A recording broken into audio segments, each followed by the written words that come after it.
Ladies and gentlemen, we're back in Crossbell. We're back in the Arc NCL, and we are going to see if the big bad guys are gonna make their move during this preview showing of their latest feature. The performance has begun without incident. Everything is going smoothly.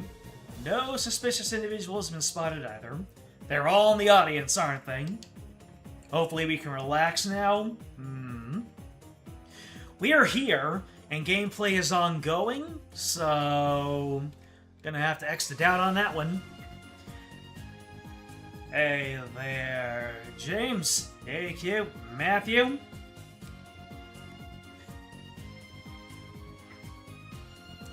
Arrest everyone. You know, that would be expedient, and at the rate we're going, this guy's gonna be the villain next, this guy could be the villain next. Receptionist Roland, I'm watching you. So the performance begins.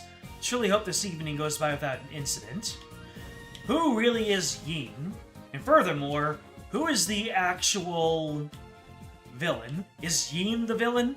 Are either of Ravachi or Heiyue the actual villains? Or are they hiding somewhere? Oh. Is it possible for me to make mistakes and lose detective points by accidentally getting into sight or almost getting into sight of the First Division? Any warnings for me going into this?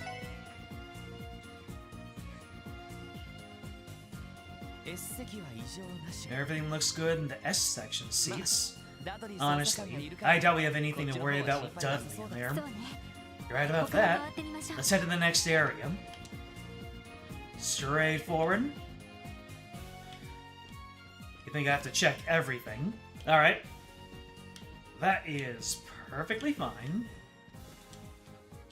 Look inside. Alright, so I guess it's the exact same. Coming in from both directions. You never know. This is the box seating for VIPs. Will everything be alright with only one officer keeping watch? At least Ernest is there to protect Grandfather. If anything were to happen, I'm sure he could take care of it. That's true. Shouldn't be any missable detective points. Gotcha.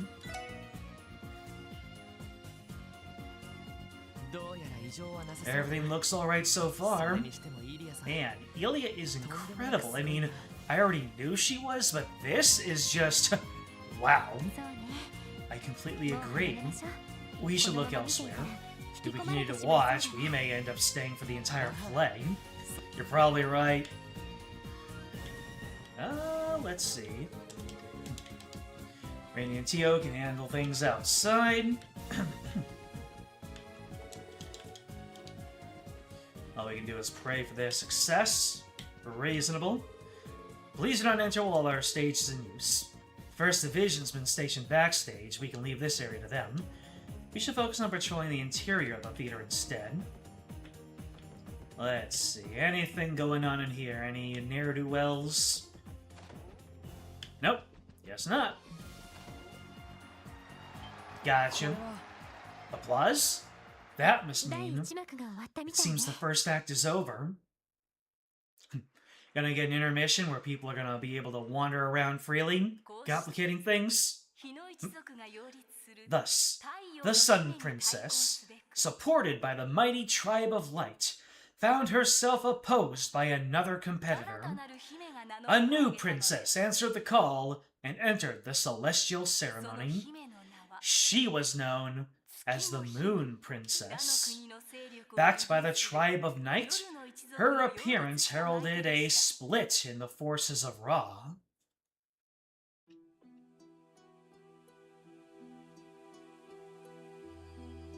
Ooh. Drama.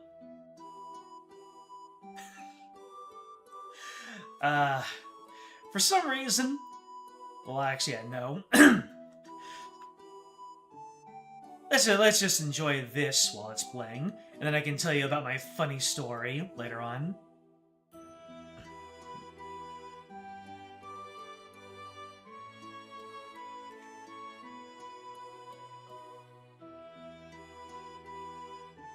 Such environmental storytelling. You can tell how she's feeling just by the way she moves.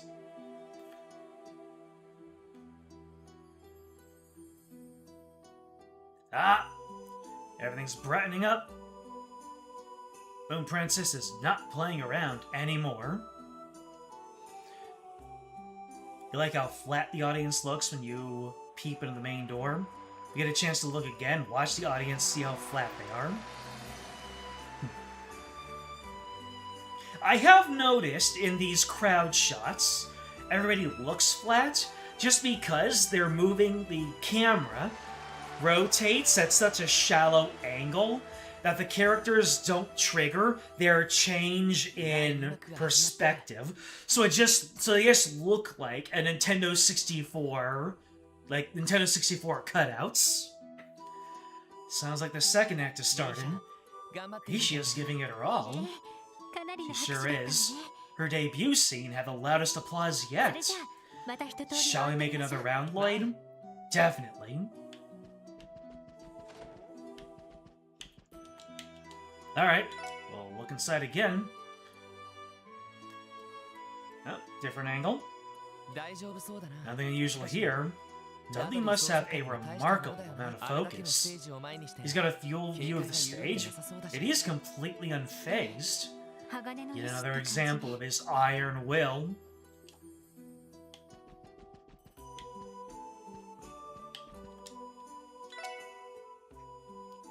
Oh my god, they look even more flat than before.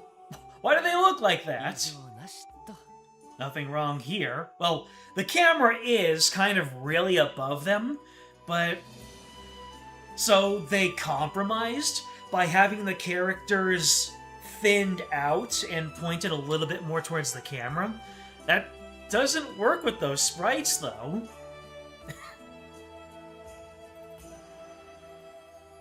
That's so bizarre. They look like they come out of Paper Mario more than Trails.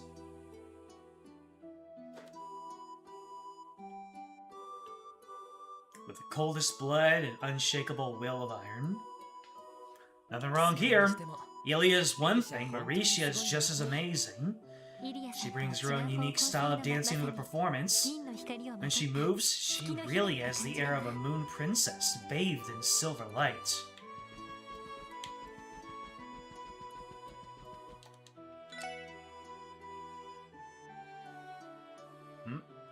Why is the attendant so reticent?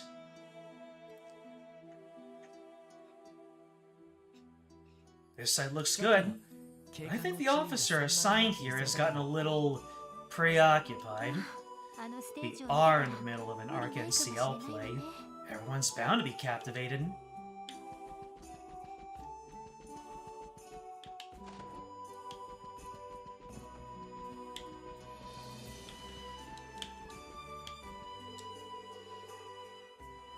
Hiding pastries again? When will you ever learn? Ah, one of the actors is hiding pastries. Alright, split the contraband.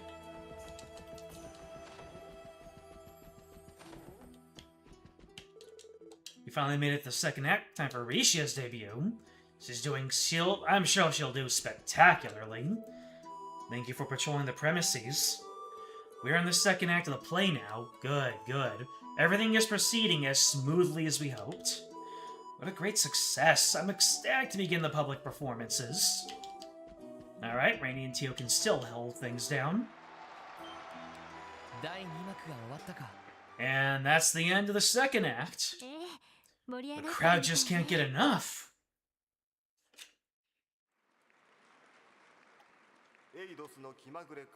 Was it simply a whim of the goddess? Or perhaps a bit of mischief? To her surprise, the Sun Princess learned that the Moon Princess was not a stranger, but her younger sister, separated from her at a tender age. Is that a common story? Because there's a recent video game movie that had this exact same plot twist. Unaware of this revelation, the Moon Princess faced her sister with a cold, hostile spirit. The distraught Sun Princess, concealing her true identity with a gown and mask of white, beckoned the Moon Princess to the forest ruins. Yes, it is common. I see. This is a common trope in mythology and folk stories. You know what? Fair enough. The very same ruins the two sisters once frolicked through in their youth. A secret place, known only to the two, where they could dance and play under the thick forest canopy. Child's Mind is the name of the soundtrack we're hearing right now.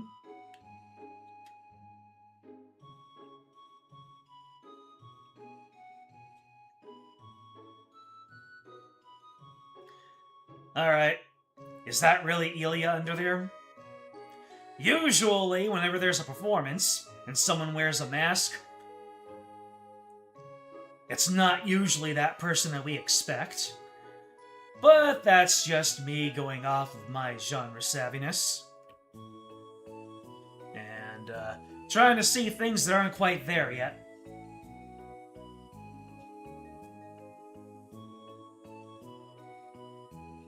Look, they're having fun. I can only interpret it as.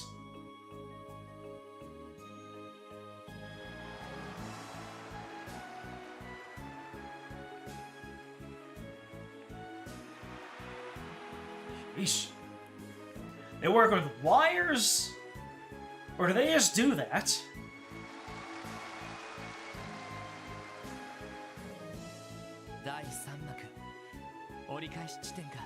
Genuine question, who do I think the culprit is right now? Ugh. How far through the game are we? Because as of right now, I think the culprit is unknown. I think we're still in the figuring out phase.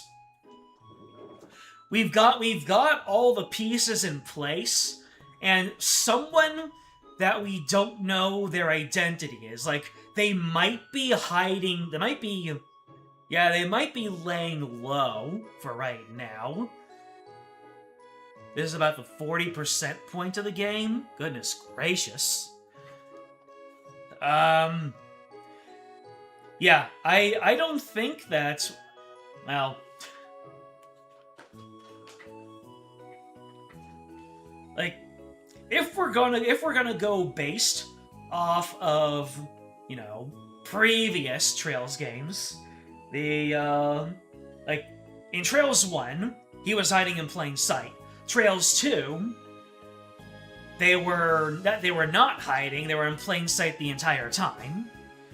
Trails 3, there was no real villain, it was just a therapy session, really. So, if we're going off of Trails 1, someone who's intelligent, worldly, well in tune, but in the first game, Alba was very inconspicuous, so I do not have one solid person. I mean, I have to imagine that I am going to be completely blindsided either way.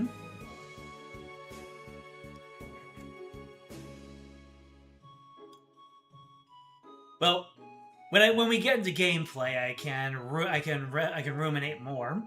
The third act is where things usually start turning around for the protagonists, right? The audience seems to be eating it up. I know I am. It's rare to see a play this marvelous. I can't imagine it getting any better. Now, if only it would end without incident. Yeah, I sure hope so too. Even if it means that we don't catch the culprit, it would be for the best. Oh boy. I mean, if we are gonna really quickly look around at the... Oh, can't look at the Crossbell City map. Oh, not Crossbell City map. State map, here we go. So, Well, so what do we got? We have, like, I have to imagine, going off of my trope savviness, it's somebody within the Crossbell Police Department. Like, I don't remember all the names. For all I know, Dudley could be the main one, just twirling everything around in his fingers. But I don't have any indication of that. Like, in the first game, Joshua's suspicion of Alba was the biggest smoking gun that nobody really paid attention to.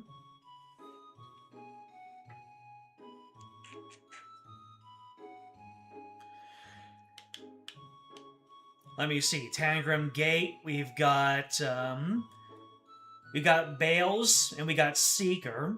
No, nobody really there. Armorica Village. Nobody there. Doll Studio would be a twist if, like, Ren or her grandfather were the villain, but I don't think they're going to be putting anything there. Mines, Mining Village. Done, no. I mean, there are so many people in Crossbell City. Belgard Gate, Michelin Resort. We haven't been there yet. St. Ursula Medical College. You know, we haven't seen the entirety of Ursula Medical College.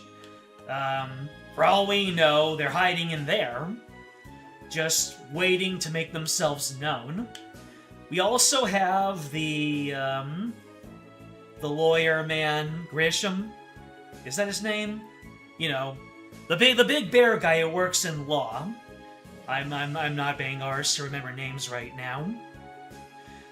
But you know, he has a potentially villainous design. Kind of was, like, not entirely friend-shaped. Just his eyes and the shape of his face. But he's a big bear man, so that's kind of friend-shaped. Oh? Looks like Dudley is interested in the play after all. Even so, I can tell he's still scanning the area for threats. I can hardly blame him. I bet there isn't a soul in all of Zemuria that Arkanciel's performances couldn't captivate.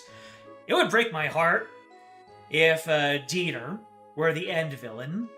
I mean, that'd be 2 for 2 of justice believers actually not being justice believers. Either one was a fake, or one was just pretending the entire time.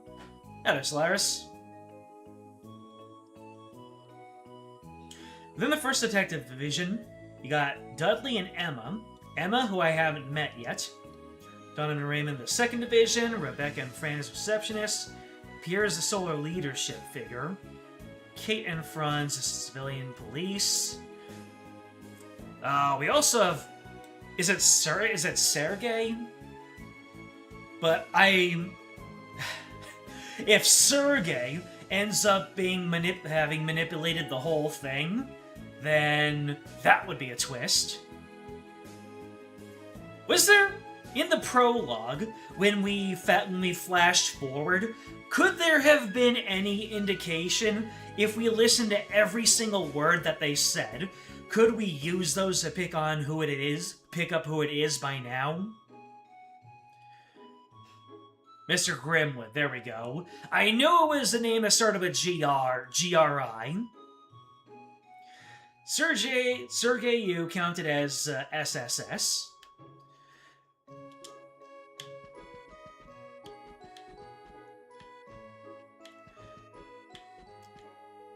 So yeah, we've been everywhere, and we know a lot about every area, basically except for the resort and the college, the medical college. We've only kind of just dropped in there. We haven't spent a significant amount of time in there, so I might have to take a side-eye to a bunch of the people in there. And of course, you know, the man behind the slaughter, my original Alba XP suspicion, our Double H himself. But Lord, they're so flat, especially the further away you get. I mean, at that point, it's not even a trick of the camera. It's just they're using their back sprite that's turned away. Why are they unable to use everyone's side profile in that shot? Yeah, Harvey. Harvey, so far, is still my top contender. Mr. Hayward, was it? Seems like the story just pulled out one heck of a twist. Right? Who could have guessed that the two princesses would be sisters? Ellie, spoilers! Who will the plot take us next? No, we have to resist. Sorry, it's just too compelling. We should focus on patrolling.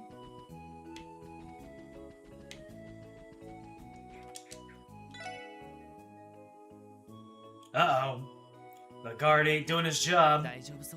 Nothing suspicious here. The officer aside, it looks like Ernest is paying real close attention to the perimeter. He's always looking out for grandfather's safety. I mean, at this point, if the mayor, her grandfather, if any of her family were to be the real ones behind it, there would be enough for me to cast that suspicion on them. This is the same as, same as here.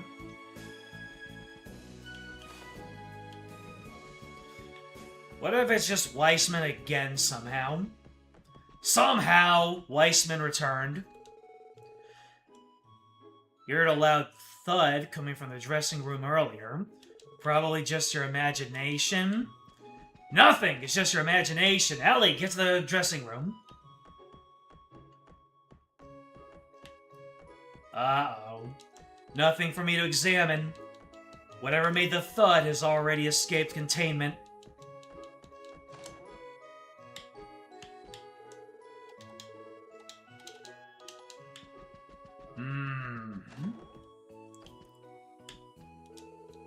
It's been an exciting performance. Delighted their guests appear to be enjoying themselves. Haven't noticed anything strange. No one has been allowed to enter through the front door since the play began.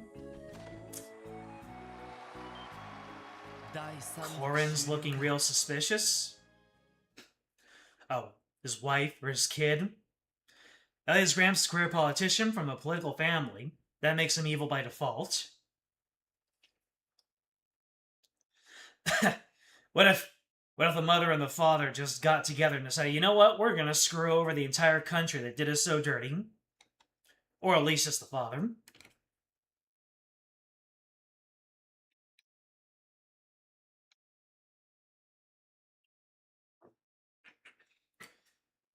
Didn't think we'd be dealing with the Samus Aran X tonight?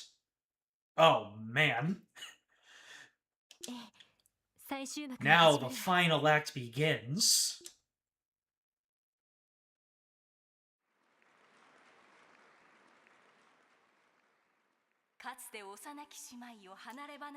The princesses learned of the dreadful conspiracy that drove them apart in their youth. Despite discovering the sad truth, they could not turn away from their inevitable clash. Because, after all, they were princesses.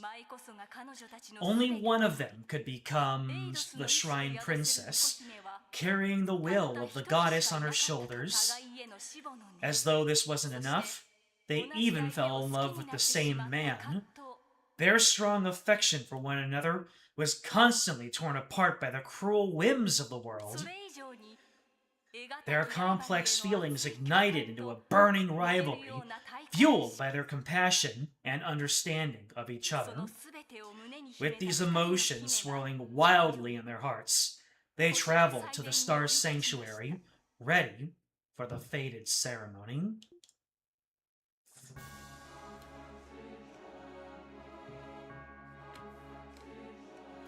Don't do it! Your sisters!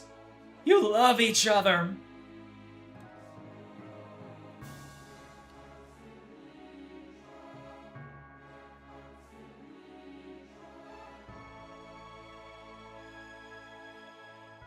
Is this gonna be as good as dueling as we saw in Sky First with the stage play?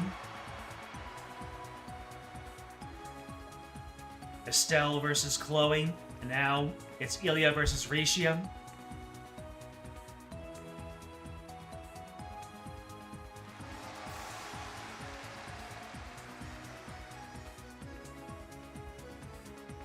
Oh, damn.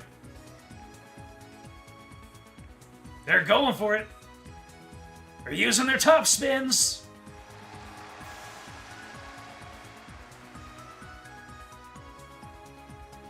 Let her rip.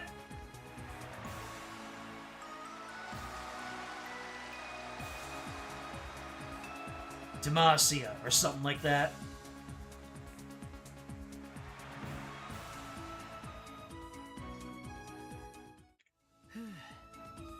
Ooh, thank Hydios. Looks like the play is going to wrap up incident-free. Lloyd, why'd you have to go ahead and say that? We didn't even notice anything suspicious during our patrols either. Lloyd, Ellie. Uh-oh. What's going wrong? What's going on? Something wrong? Well, you see, one of the attendees has been behaving unusually for a while now. We should have been more suspicious. We only just realized that she's not on our guest list. What? Where is she? Up the stairs on the right, in the back. It seems she's peeking in on the S-section seats. Got it. We'll go check it out right away. Stay here and wait for us to return, sir. Of course! At this point in the game, you are super suspicious of a certain woman. Won't say who it is to avoid influencing opinions, but you are very, very wrong about it. Your little crack theory was an arc too early to be true. Interesting.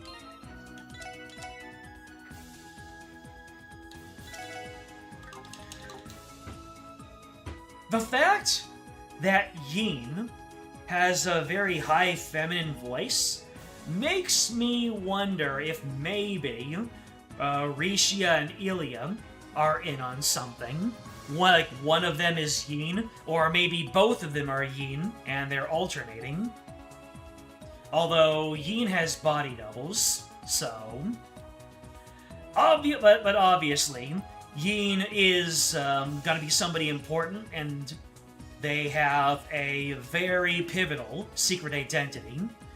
I mean, for all I know, Yin could end up being Cecile, or even Guy from Beyond the Grave. I mean, usually in these types of stories, dead relatives are ripe for coming on back and being the source of all the trouble, and either working against the protagonist's wishes or preparing them for the future. But you know, they kind of played that out in Sky Third, didn't they? Am I saying that Risha is a body double of Ilya? Well, that'd kind of be impossible, for reasons you're exactly thinking of.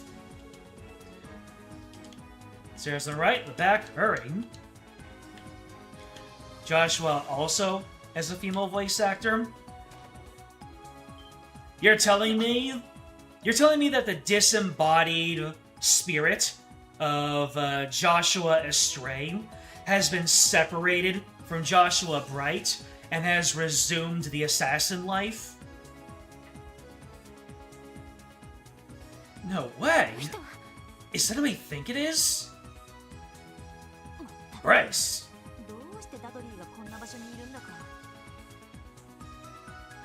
All of a sudden now Grace has become a suspect of being Yin and the villain. In the Sky trilogy, the reporters were absolute real ones. In this game, maybe it's the opposite. Maybe Grace is gonna fall from grace. Why Dudley have to pick this spot to patrol? This is the perfect place to wait for my big scoop, and he is ruining it! As soon as I start going to town with my camera, you'll catch me for sure. Hey, Grace! But, Lloyd? And Ellie, too. What in the world are you guys doing here? We could ask you the same question. What are you doing here, Grace? You're not on the guest list, are you?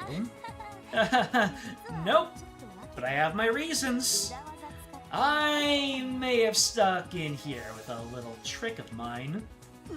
Which was what exactly? Keep this a secret, will you? Long story short, I slipped in with a cleaning crew, and voila! Exclusive access. If Grace could do it, who else could have done it? If we're bringing Guy back, then you want Luve to come back with him? For realsies. Also Iceman, because he has a giant presence in the world building, yes? Are you kidding me? Why'd you have to go that far? Well, there's a simple explanation for that. You see, all the friggin' press tickets got snatched up by the other CNS journalists. I just had to take a peek at the preview show, but I was following another story at the time. What was I supposed to do? Not watch it? That still doesn't make it right. Or legal. You're literally in the presence of the police force. You're a real troublemaker, you know that? Come on, guys. We're all friends here. Let me go watch the rest of the play. It's finally reached a long-awaited climax, after all. If we don't see it, we may regret it for the rest of our lives. Is Grace being a distraction? Is Grace working under the auspices of someone else? And she's just like, okay, the plan is you get out there and you go up this way, distract Lloyd and Ellie. Meanwhile, the other half of the plan goes off without a hitch. Could have waited for the public show like a normal person. Besides, are you sure that's your only reason for sneaking in? You're not the one who sent the threat letter, are you? Threat letter? What the heck are you going on about? Hold on. I thought it was kind of strange to see Dudley and his pals patrolling the theater. Ooh, it has to do with the letter you mentioned, right? I don't think she's our culprit, Lloyd. Yeah, I figured it wouldn't hurt to ask. I doubt even Grace would take things that far. Even me? How rude. Is that really what you think of me? Says the woman who decided to sneak into a private performance for a big scoop. Oh, that reminds me. You mentioned that you were following another story, right? What's it about? My lips are sealed. Wait a second. Is the First Division here because they're keeping tabs on him? Darn. I thought I was the only one who had picked up on it. Him? Are you referring to Yin? Yin? The heck's a Yin? Does that have something to do with that threat letter you're freaking out about? No, forget about it. Listen up, Grace. I'm gonna need you to tell me everything you know. If you don't, we will have to take you in for trespassing. Whoa, Lloyd, isn't that a little cruel? And slightly unusual. And a form of punishment. You and I are buddies, right? Sure. What we need now is some sort of clue, no matter how small it is. So please, Grace, tell us. I'm fine. Guess you're serious about this. I'll spill the beans. But are you sure you want to talk about this in front of Ellie? Why would we not? Was I right to be suspicious of our family? Is there something wrong with me being here? Well, okay, but don't say I didn't warn you. The scoop I've been chasing involves a dark rumor about the mayor's secretary. Nani?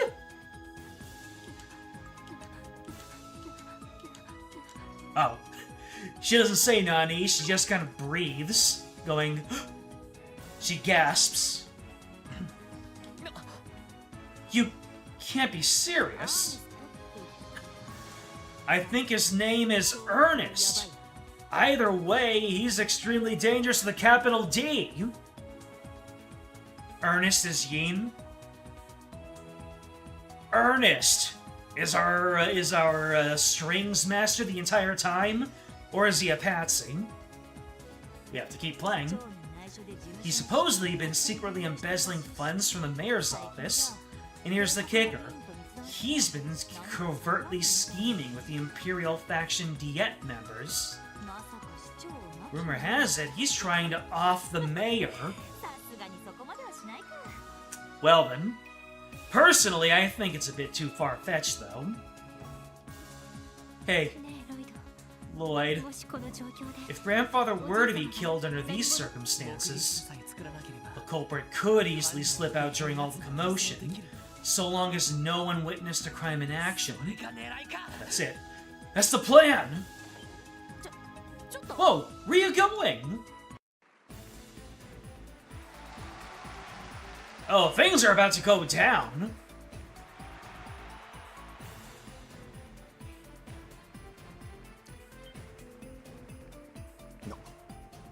What? Oh no. Is the mayor gonna die and Dudley thinks we did it? Oh no. My poor guy. You didn't even get to see the end of the play. The police officer who was watching the box. You. What the hell are you doing here? What? We'll talk later. Ellie, we're going in. Let's hurry.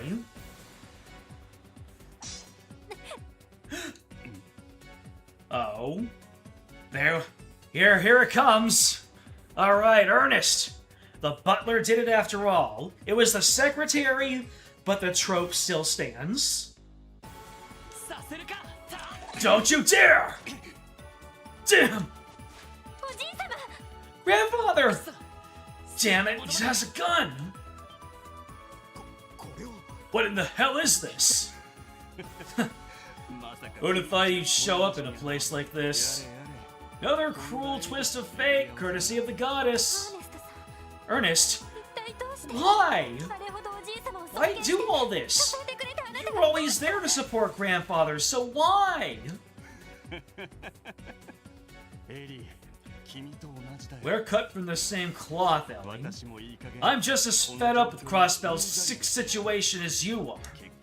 But in the end, the only path we have towards change involves constantly bending to the whims of those more powerful than us. That is why I had to act. So that's the reason you impersonated Yin and sent a threat letter to Ilya. You made us believe that Yin was behind everything, all while plotting the mayor's assassination from the shadows. Damn it! So that's what's really going on. Have you enjoyed playing this game of yours? You may be First Division, but in the end, you're just a 2-bit detective. Be it Ravachi, Heiue, or even the real Yin if he actually exists. There's nothing more than puppets dancing in the palm of my hand. Don't move. Put the gun down. Slowly. You can still get off with attempted murder. Don't take it any further. Don't take it any further. Isn't that my line? The life of this old naive man, the mayor of Crossbell State. I could end it with one swift pull of this trigger. Please, stop this! So, it wasn't Ellie's family. but someone who was like family. Your favorite Dudley line in the series? Which one? The attempted murder one?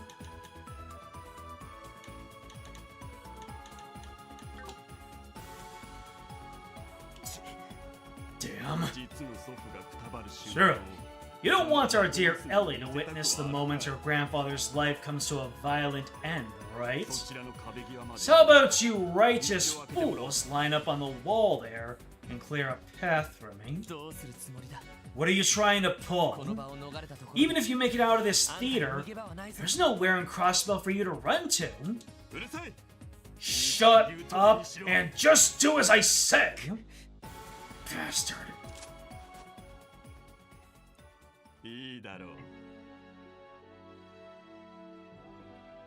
The one he said when Lloyd and Ellie ran across the balcony. AQ wrote that before Lloyd and Ellie went into the box. Let's say.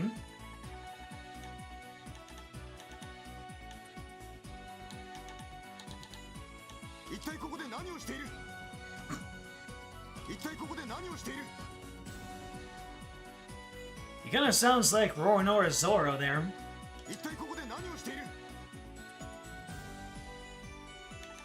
That's a good read, not gonna lie.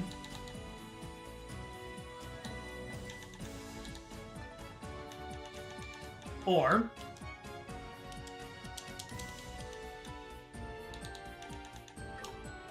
oh wait, there's another what? I need to get to the bottom of this mystery.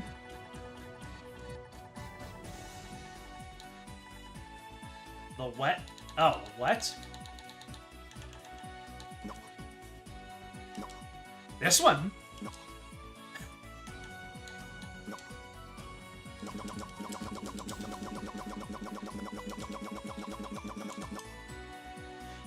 If this were an Animal Crossing game, this would be the sound that Detective Dudley makes whenever he speaks.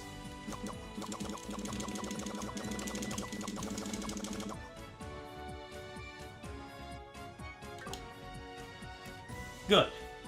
You have ears after all. Now, hold up to my end of the deal. Damn! My guy cackled his way out of that box. That's what I call a full mask off. Grandfather! Hold it! You won't escape! Oh no. He's leaving a trail. He's making the trails from zero. When he's got action lines, you know you're not going to be able to catch up to him. How is he moving so quickly? Randy, Tia, brace yourselves. Mayor McDowell's secretary is headed your way. He's our man. Take him down. Huh? We'll get him. Ernest? Very well then.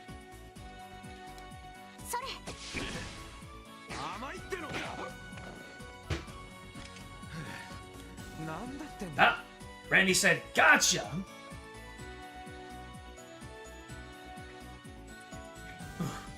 Where do you think you're going? This man is the true culprit behind this case. Randy, Tio! Oh, thank goodness. You guys managed to catch him. Yeah! It was lights out for him as soon as I saw him pull out a gun. Good call. That aside, why are you with Mr. Glasses-wearing Dick? Oh, man. Tio. You're so impressionable. I love it.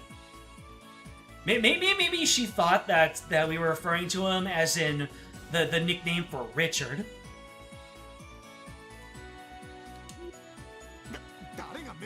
Excuse me. I do hope you mean detective by that.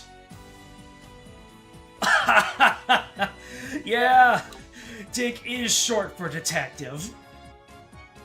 That's great. Clearly has the max speed buff on. There you go. He pre-casted Chrono Drive. Ernest is one of the most physically powerful people in this series. Of all people, it's a secretary. Is he also Yin, or does he even go above Yin? Actually, I don't want to know. Explain yourselves now. What is the meaning of all this? You even brought backup. What exactly were you planning? Well, you see... Uh-oh. What? He just decides to get up and fully heal. He can still move? What, did he train under the same martial arts master as Walter and Zin? As if I could be taken down so easily. I will be the next mayor. Oh no. He's gonna become Hokage! With Speaker Hartman on my side, the next election will be a landslide! Hey! The good boy comes on in. You might be the most powerful human. Let's see. Zeit for the save. Woof. Grrr. You are a bad man. Zeit! Is that the wolf? Well done, Zeit. Oh, come on. Spotlight's being hogged by a literal glory hound. At least it isn't, Arios. Because... Or maybe Arios was the only person who could take him down. It takes an Ernst to take out an Ernest. Zeit is second only to... Repeat, in terms of badass dogs. That's our future game.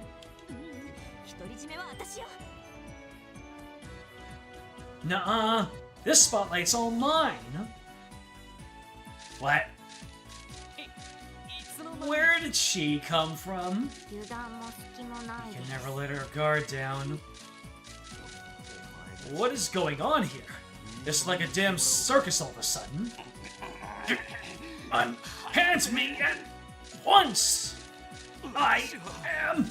I'll definitely be... I'll be the next mayor!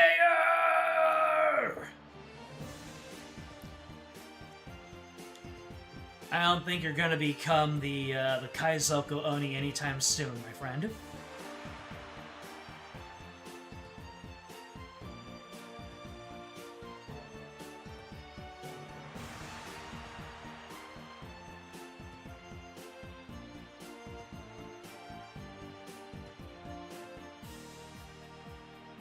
What happened in the story since we got chasing?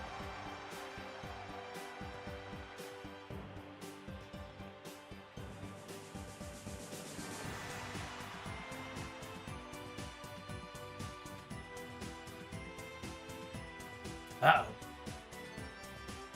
Oh. Almost looked like someone missed his cue there.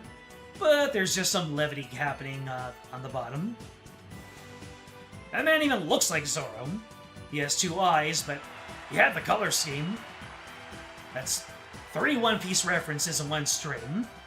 How are you hanging on there, not rotating with it? That was amazing. I'm thoroughly impressed as well. Grandfather, you're already awake? Thank Idios. Yes, I'm perfectly fine, Ellie. What just happened was deeply unfortunate, but there will be a time to address it later. I still intend to watch this performance to its end. Out of respect to the wonderful people of Ark and Ciel. Grandfather, you honor us, sir. Can you imagine the absolute grind set to nearly be assassinated and to just sit down and keep on watching your show. Don't evacuate. Just go right back to it. Just flip your Netflix back on. That chandelier makes you sad for some reason.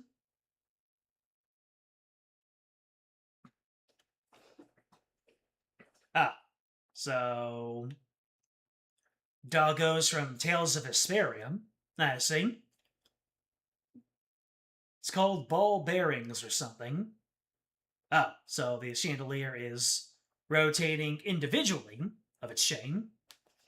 Extra! A glamorous stage and the intrigue behind it. A preview of Golden Sun, Silver Moon. The anticipated new stage show from Arc NCL has had its preview performance. Ilya Platier captivated the audience from the moment the curtain rose with breathtaking acrobatics. Act 2 followed with the appearance of a hopeful new face, Rishia Mao, who stunned the audience with her mystique and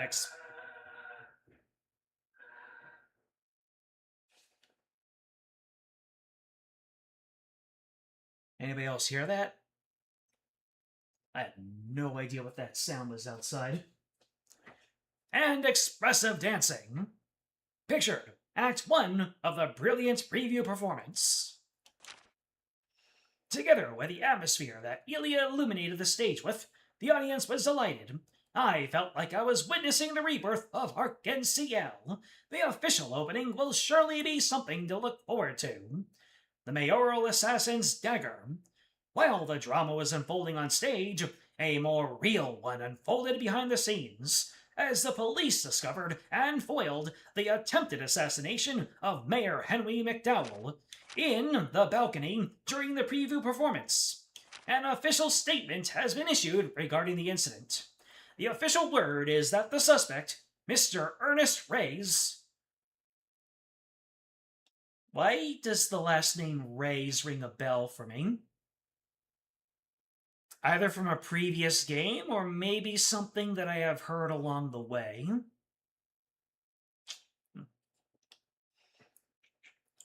McDowell's top aide arrived with the mayor to watch the performance. He smuggled a gun and dagger past security officials, then attempted to use them to assassinate the mayor. Thus pictured the suspect Reyes. What motivations did he have? Mr. Reyes, was it Rice? Knowing me and my pronunciation of EIs in this series, served as the mayor's top aide for many years and was known for his honest personality. Why did he commit this crime? In gathering evidence, we discovered that he also illegally misappropriated mayoral funds and had connections with specific representatives. Additional evidence suggests he planned to run for the next mayoral election, and it is speculated he committed the crime to try and obtain the political position himself. However, the police have taken over the investigation, and so the true motives will likely remain confidential. There's a Reese in the previous game, but that was her first name. Gotcha. It did ring a bell, very vaguely, behind the suspect's arrest. Crossbell police became aware of the assassination plot in advance, subsequently deploying a security team inside the theater.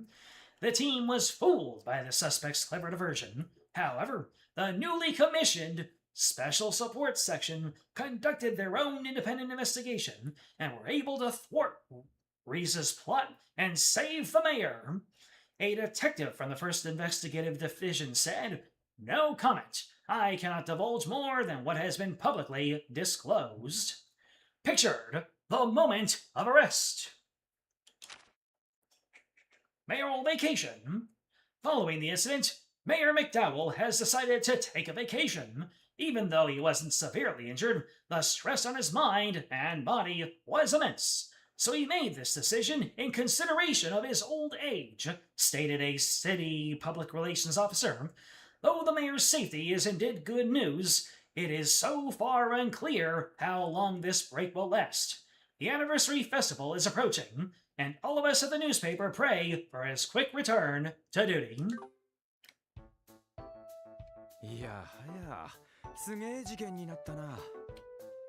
Yikes!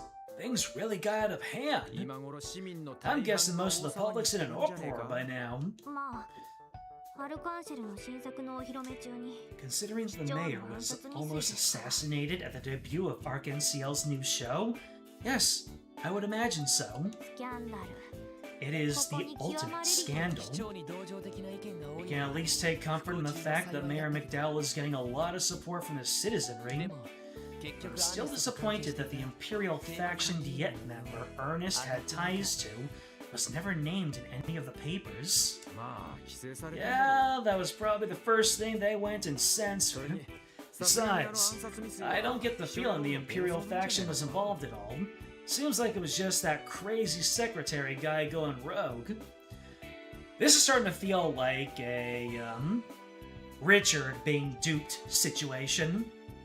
Who was really behind the whole thing? Who pushed Ernest into making these moves? Yeah, maybe so. There really wouldn't be any benefit to assassinating the mayor, as far as the Imperial faction's concerned. Are you sure about that?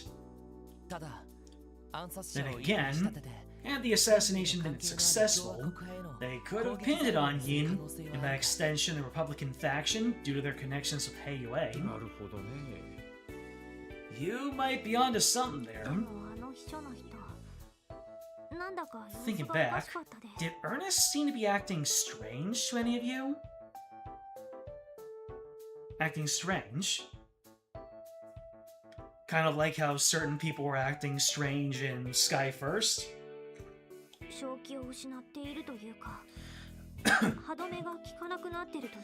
It was as if he lost his sanity, or perhaps lost control would be more appropriate.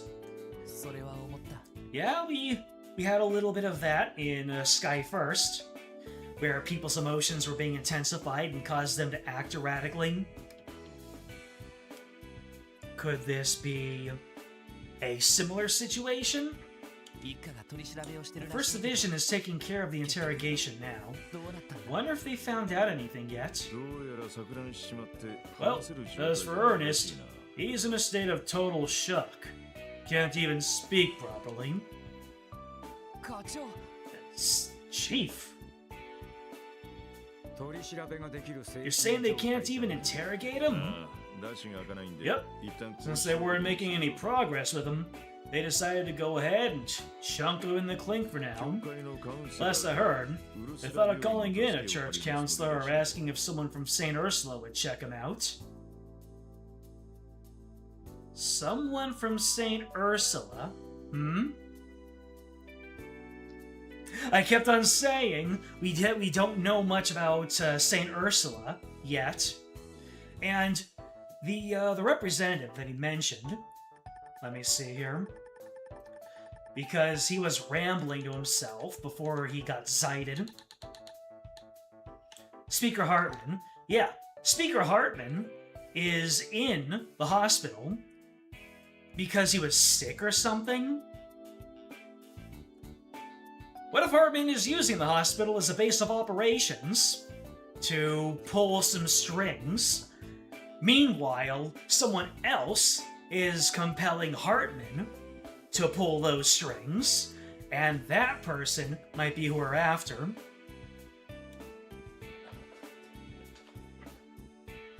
Goes all the way up.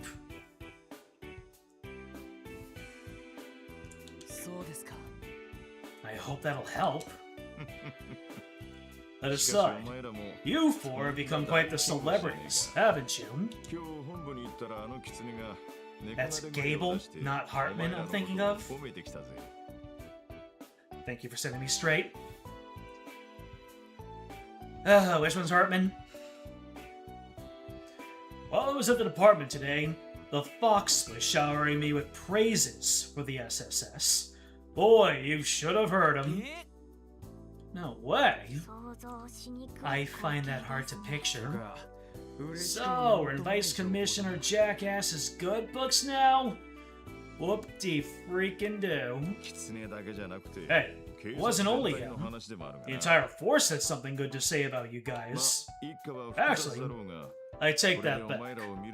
The First Division didn't really say much, but I'm sure that their opinion of the SSS is a bit higher now. So puff your chest out a little.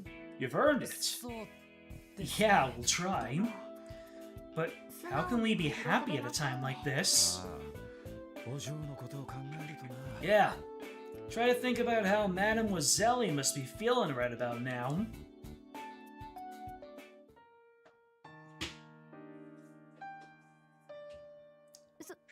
Seriously?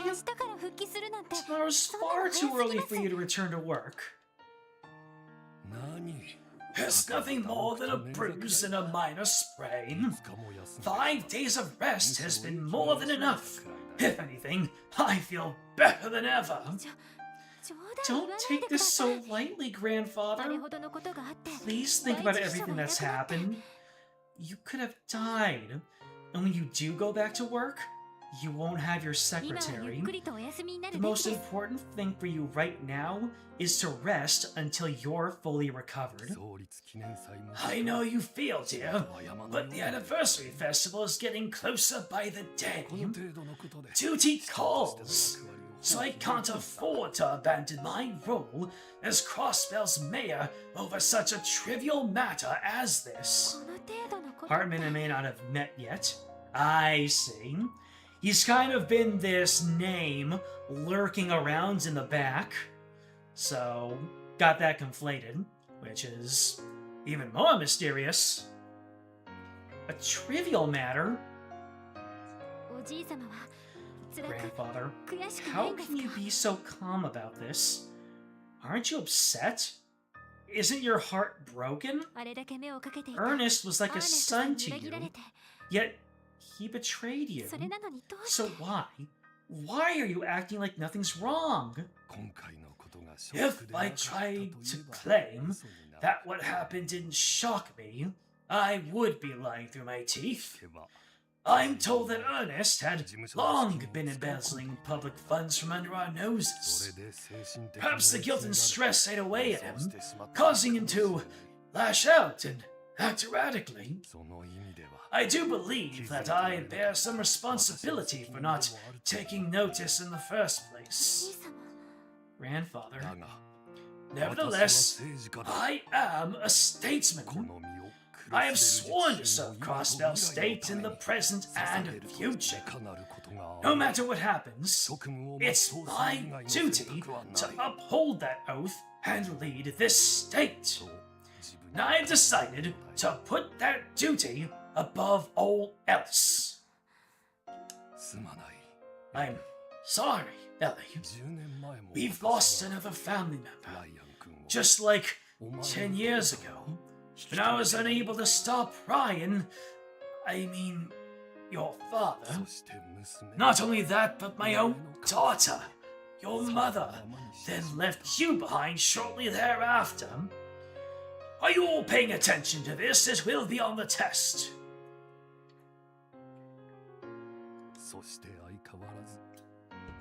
And yet, powerless as I am, I continue to fulfill the role of mayor.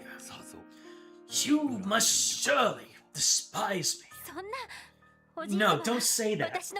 I'm so proud of everything you do, Grandfather. Besides, I'm still able to keep in touch with Mother and Father occasionally. Oh, really? True facts, Ellie. It was sad what happened with them, but as you can see, I've overcome that pain. Ellie! I originally joined the police because I wanted to help you in my own way. I thought this different approach would be a good way for me to help Crossbell too. However, now that Ernest is no longer here to help you, I was thinking, maybe it's best for me to leave the force and work for you. Don't be ridiculous! Grandfather, if you truly regretted the path you chose, you would have quit and started working for me long ago. But that's not the case, is it? Changing your path now would be an insult to everyone who supported you thus far. To your colleagues, to me, and above all, to yourself. Don't you worry about me, dear.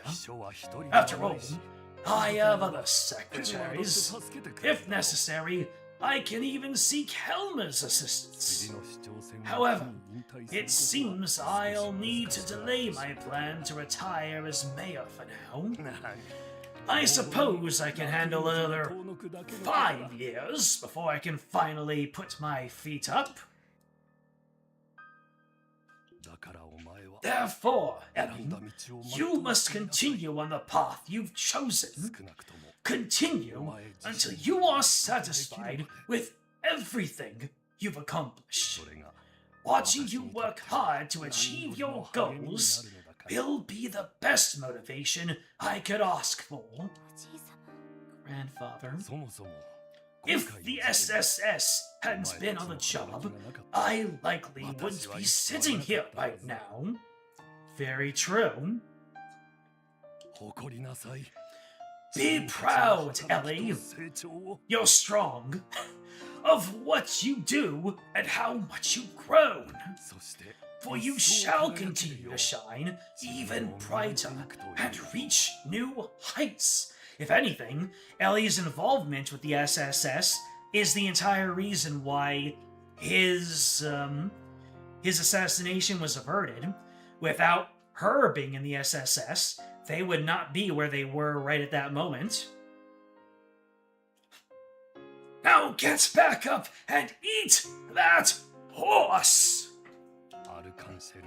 Much like the princesses in Arc-en-Ciel's new play.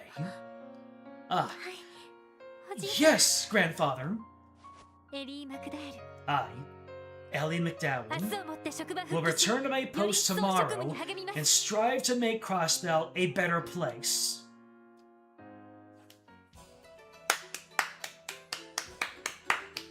Brilliant.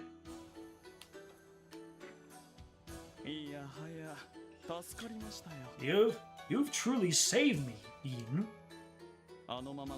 If the situation had progressed any further, it would have gotten quite messy. We could have been suspected of attempting to assassinate the mayor. Your connections to the Republican faction would have been to blame for that. The leader of the Imperial faction, Speaker Hartman, was likely the one who gave my name to that secretary. I imagine Hartman learned it through Ravachi's Don, Marconi.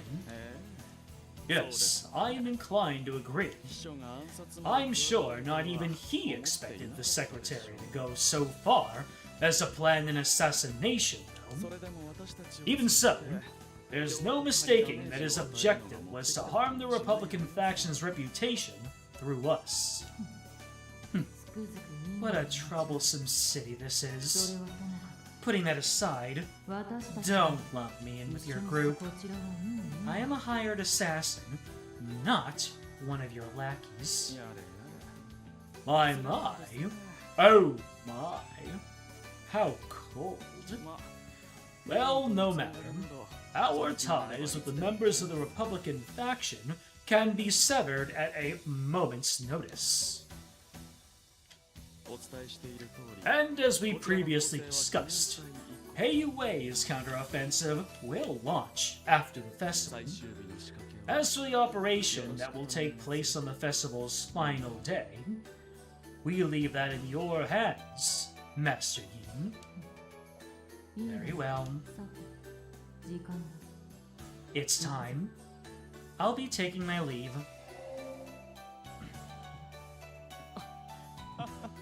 Ever the elusive phantom.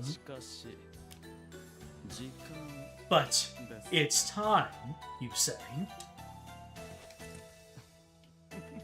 What exactly is it time for, I wonder?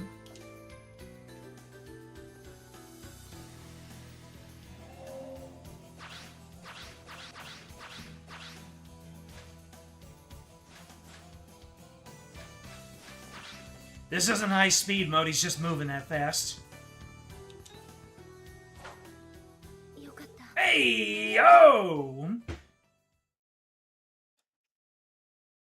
Either everything is not as it seems, or I called it. Hell yeah! Good. I made it in time.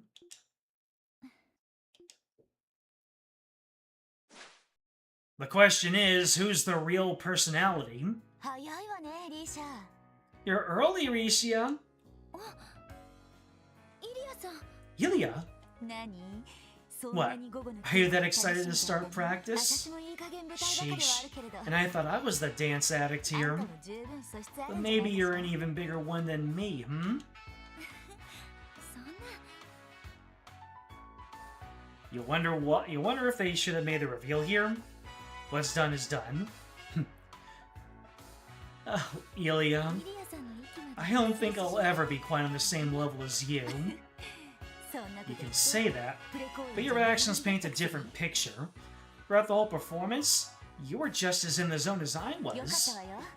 Both your dancing and acting were top-notch too, Risha. I think it won't be long before you're a full-fledged rival of yours truly. Really? Well, either way, I still owe everything to you, Ilya. I only knew the path I'd inherited in life, but I only ever knew the path I'd inherited in life, but you shined a light on a new direction for me. Though, I think I need to thank the SSS this time too. Oh? Oh, it's nothing. For today's practice, we're gonna work on perfecting the third act, right? I'll do my best to keep up with you. Ooh, someone's ready and raring to go. Well, who am I to turn down a challenge? Especially from you. Alrighty then.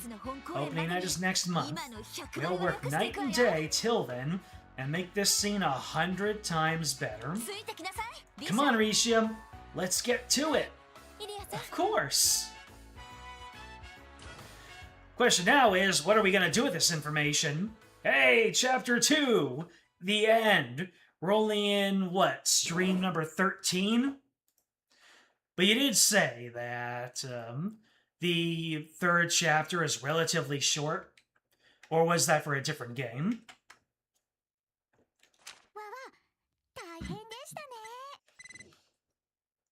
Yeehaw! Ooh, ingenuity! Let's go! An unforgettable performance! Completed Chapter 2, Golden Sun, Silver Moon. Let's go ahead and toss this down here. And we'll continue. This was the right call. Crossbell Anniversary Festival Day? Oh, we're going straight to it. Well, at least we know why Yin was so invested in the case. You doubt stolen names would have elicited such a reaction. Read the comments right after the one about chapter lengths. Oh boy, here I go again.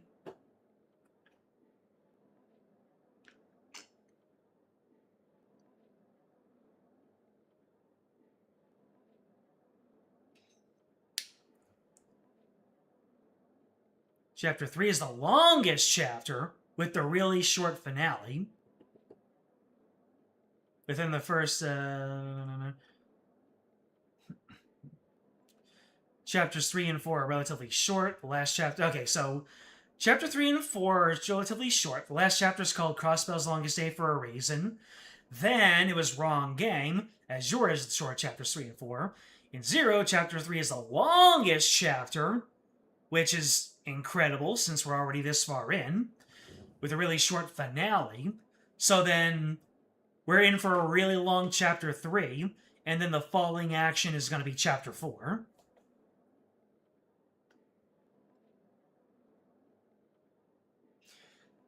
This day marks Crossbell's 70th anniversary as an autonomous state. These 70 years haven't been without struggles or times of turmoil. Wars have raged. The Oval Revolution began. While Crossbell has had its hardships in the name of progress, we now stand as the leader of trade in Samuria. Our economy is thriving, and tensions between our neighboring nations have eased considerably due to the non-aggression pact signed in Liberal 2 years ago. However, the problems that arise from rapid urban development and population growth require us to adopt new policies and legislation.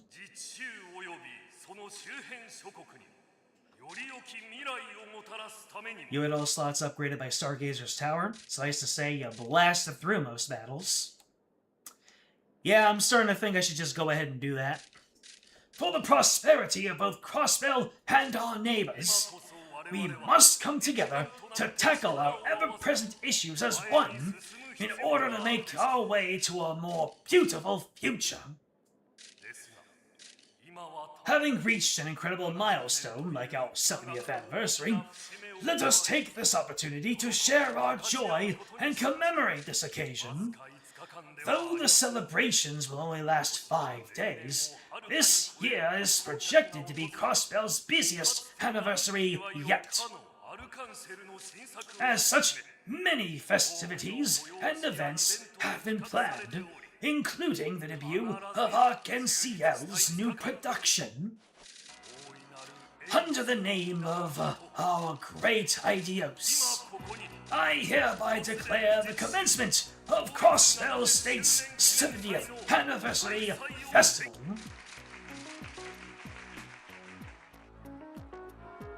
Got away with words, that mayor. My god, they're spawning in balloons out of nowhere.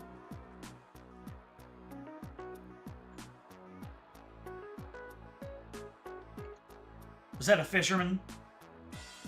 Speaking of fishing, we should have new fishing rod available now.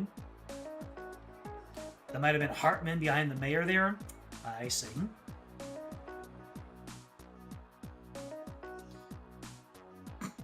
And of course, Randy's right there. Doing a cut-in. Hey, it's a beautiful new day. Even Randy is hitting it big.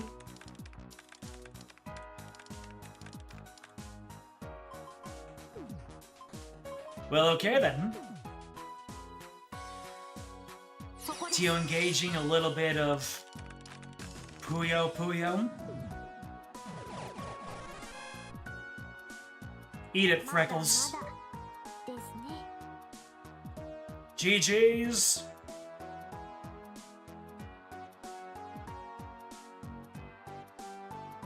Oh. What's Sergei doing in there? Ah, and now the first public performance.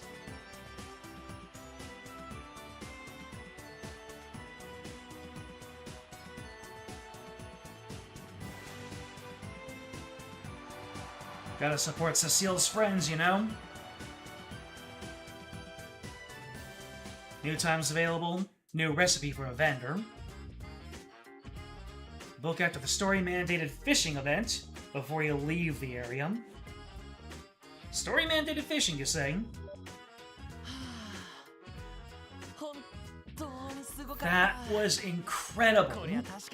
I finally understand why people get so fanatical over them. I'm glad you enjoyed it.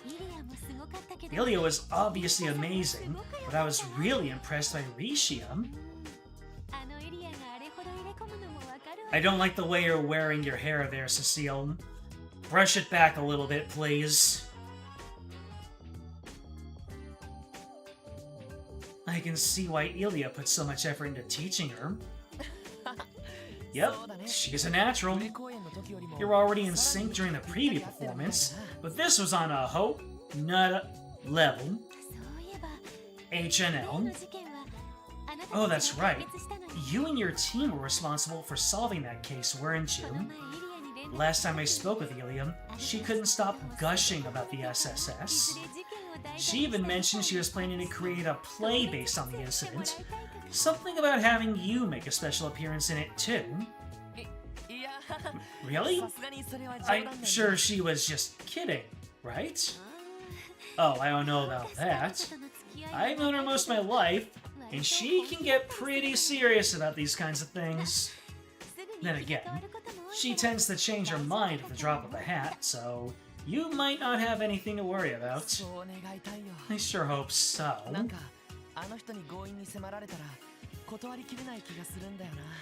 My gut's warning me that if Ilya starts to get pushy, there'll be no refusing. Despite how she might seem, Ilya is actually pretty considerate of others.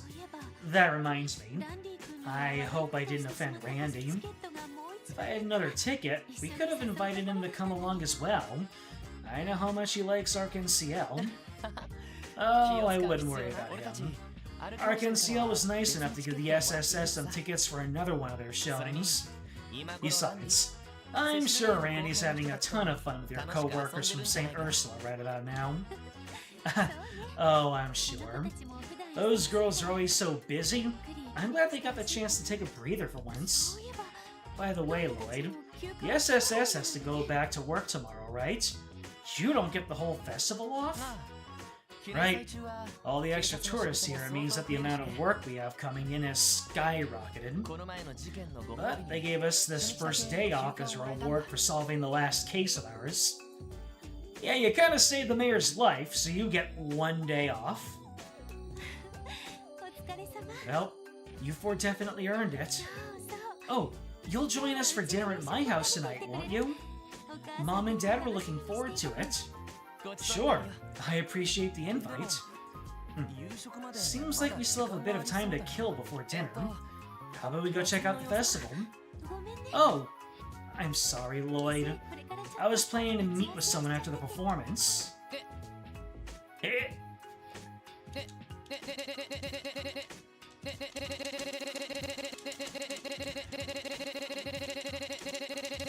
Trails from Undertale right here.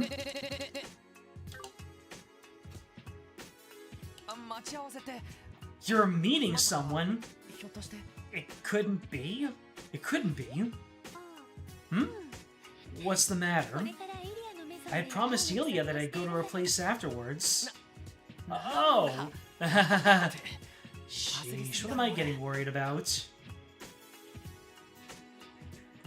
I thought you were going to meet with a boyfriend. Oh no, she's my girlfriend. What? What? She was planning on introducing me to Risha. Why don't you tag along, Lloyd? You two have already met, right? No, that's okay. I'll pass on that. I don't see any reason for a guy like me to spoil your all-girls party. And I bet it would turn into a let's mess with Lloyd party, given Ilya's personality. I don't even think it's comes down to Ilya. I think it just comes down to you're a magnet for teasing, Lloyd. Well, if you insist. Anyways, thanks for spending your one day off with me, Lloyd. I'll be home before dinner, so I expect to see you there, okay? Yeah, no problem. Well, that was awkward. Wish I was as outgoing as Guy was. Is that you, Lloyd? Oh? Hi, Lloyd! Fran in casual wear. And together with Noelle. Today's a blessed day. Chapter 3 is composed of 5 days, whereas every other chapter in the game is composed of no more than 3. Dang. Giving me some real flashes of Ace Attorney pacing there. It's nice to see you again. Oh, hey, what's up, you two? It took me a second to recognize you without your uniforms. Well, we wouldn't be in uniform on our day off, right? That hat is adorable. You seem to be in your regular outfit, though, Lloyd. Oh, well, that's just because the SSS doesn't actually have any uniforms. I just whatever I can move around easily in. Really? A jacket is what you move around easily in? And I can swear you got some loose hanging belts there. So, Are the Seeker Sisters here to check out the festival? That's right! I'd much rather be seeing the festival with a boyfriend than my little sister. Not that I even have time to find one. Noe, that's so mean!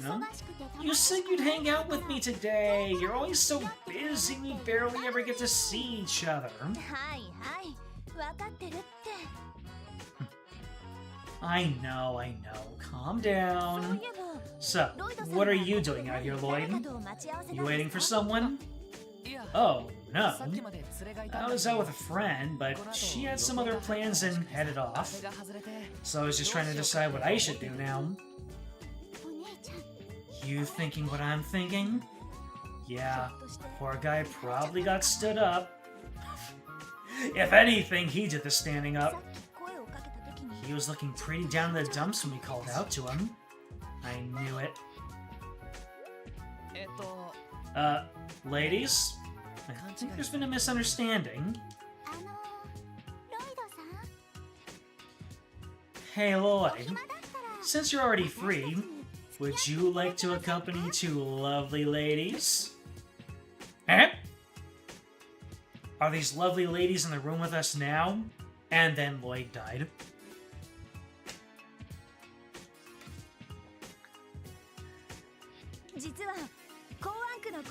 There's actually a concert down in the Harbor District. We were on our way there just now. A concert? That sounds pretty fun. I know you two don't get to spend much time together, though. Are you sure I wouldn't be imposing? Of course not. It's especially okay if it's you, Lloyd. Any other guy would have to face my sisterly wrath. Fran, what are you? Never mind. Anyway, let's go, Lloyd. You're coming with us. Oh no, it's a pincer strike. They're gonna be able to attack first, and they got critical hits on me. Hold on, you two. I appreciate the offer, but isn't this a little... It's okay, Lloyd. You don't need to worry so much. You said it, Noelle. Look at you, a beautiful girl on each arm. Okay, guys, let's go! Okay. Yeah, they definitely misunderstood something. Well, can't do anything about it now. Thus, the anniversary festival's opening day went by in the blink of an eye. That night, Lloyd dined at the news residence. I already forgot.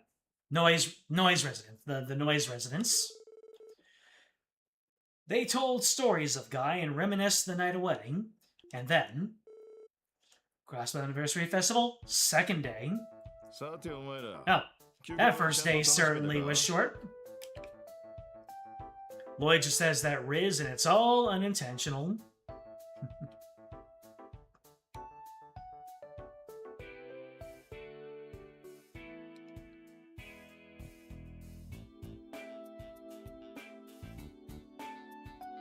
Jealous of Lloyd so bad right now. Reasonable. Alright, everyone. Hope you enjoyed that 3-day of yours. We got a long 4 days ahead of you. Oh, that's why Chapter 3 is 5 days. It covers the entire festival. Well, dang. What's gonna happen during the festival? Work's gonna come in fast and hard up till the closing day of the festival, so you better brace yourselves. Understood. So, we only get 1 day off during the whole festival. Bit stingy if you ask me. Well, I imagine the entire police force has their hands full. The officers on security and patrol duty must have been especially busy yesterday. Yeah. That's the festival for you. That day off you got was your reward for preventing the mayor's assassination, you know. And hey, seems like the department's gonna spare you guys the more menial tasks during the festival, at least. Even so, we've had a ton of support requests come in. And from what I've seen, there are even more tourists in town than usual. Well, all your hard work over the past few months is starting to pay off. You may not be as popular as the Bracers yet, but you're on the board at least. Now's the time for you guys to show this city what you can do. Yeah, you're right. I can't shake the feeling that this is just some half-baked pep talk to trick us into working. Man, I just wanted to kick back over at Michelin with all my lovely nurse friends. Michelin? That is where a theme park is located, correct? If I recall, you can get there via one of the Harbor District's cruise ships. I've heard that Nishi works there as the park's mascot. Nishi? Oh, isn't that gray cat character? I've heard of him. I don't think the theme park was there before I left Crossbell 3 years ago. Well, Michelin has operated as a wellness resort for a long time now. I think the theme park, on the other hand, was built around 2 years ago. It's been extremely popular ever since. Oh yeah! I went there once, and it seriously blew me away. I bet that place is swamped with visitors during the anniversary festival. Interesting. Very interesting. Chief? Anyways, just focus on your support requests for the next 4 days, got it? As usual, it's up to you how much you want to get done. You'll get a fresh batch each day, so you better get to it. Chapter 3, Crossbell Anniversary Festival! Yeah! The theme park wasn't there 3 years ago. It will be important, that fact. Okay. Okay, guys, let's check what support requests we have for the day. Depending on what we received, there's a chance we may even have to go outside the city. Yes, I wouldn't be surprised. I've been hearing that some tourists are even going all the way out to Armorica Village. In addition to the train station and airport, a lot of tourists seem to be traveling by road. I bet Bellegarde and Tangram Gates have their work cut out for them. The anniversary festival will not be easy for Noelle and the others. The Bracer Guild must be quite busy as well. Right, we can't be outdone by them. However, if we push ourselves too hard, we'll be exhausted before we know it. It might be best if we prioritize the requests by urgency. Good point. Let's knock them down one at a time. Really lampshading the fact that some of these requests might disappear if I don't do them before plot happens. So, the missing doctor, this one's going to be the plot-related one. While King Gwenter, here at St. Ursula Hospital, has gone missing, please hurry up and help us find him. Illegal parking crackdown. Legal parking will be a problem during the anniversary festival. The SSS to help us out. Please ask for me at the police headquarters. Chief Jovic. To celebrate the center, we decided to publish a visitor's guide that describes many of the famous places in Crossbell. We'd like to request photographs be taken from around the state. For more details, talk to the receptionist at the Crossbell's news service in Harbor District. Important item retrieval. Warrant Officer Mireille. Oh, Mireille. Geofront B1 Sector Monster Extermination. Dangerous monster, giant drone, has been sighted. It specializes in arts. Be aware of its regenerative power. Oh no. It has regenerative power? Wow, another missing doctor, incompetent staff. Yeah, we just went through this. Alright, so I guess we don't need to... Oh. Yeah, we fed cop. Can you guess what this doctor is doing instead of life-changing work? Fishing? Gambling? Is he gonna be right next to Randy in the casino once all is said and done? Anyway, let's lock in and get ourselves the times. Crossbell Times, issue 4. Boom, baby. Helia poster. Decoration for Randy's room. Nice. Alright, let's see what the Times has to say. Is it going to be the same Times that we just read, or is there going to be... Oh, no, it's different.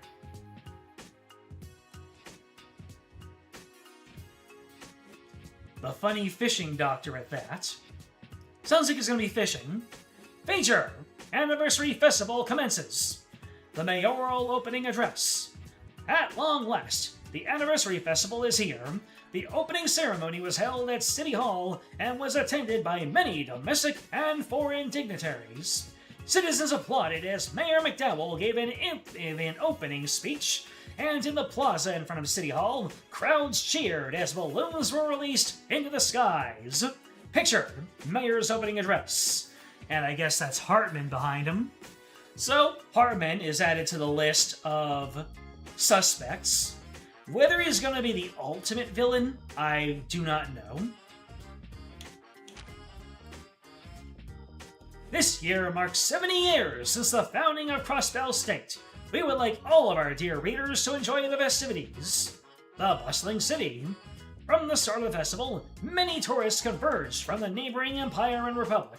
Even tourists from liberal and other countries came, filling a vibrant city. With more stalls than usual this year, foot traffic has seen a particular boost. With crowds out in full force, there was even a mini concert held in the Harbor District Park. Citizens were fired up to watch this surprise event organized by the Business Owners Association. BOA. The Business Owners Association, their acronym is BOA. And what is BOA? A kind of snake. And what else is signified by a snake? Ouroboros. The Business Owners Association is the ultimate villain. Flawless logic.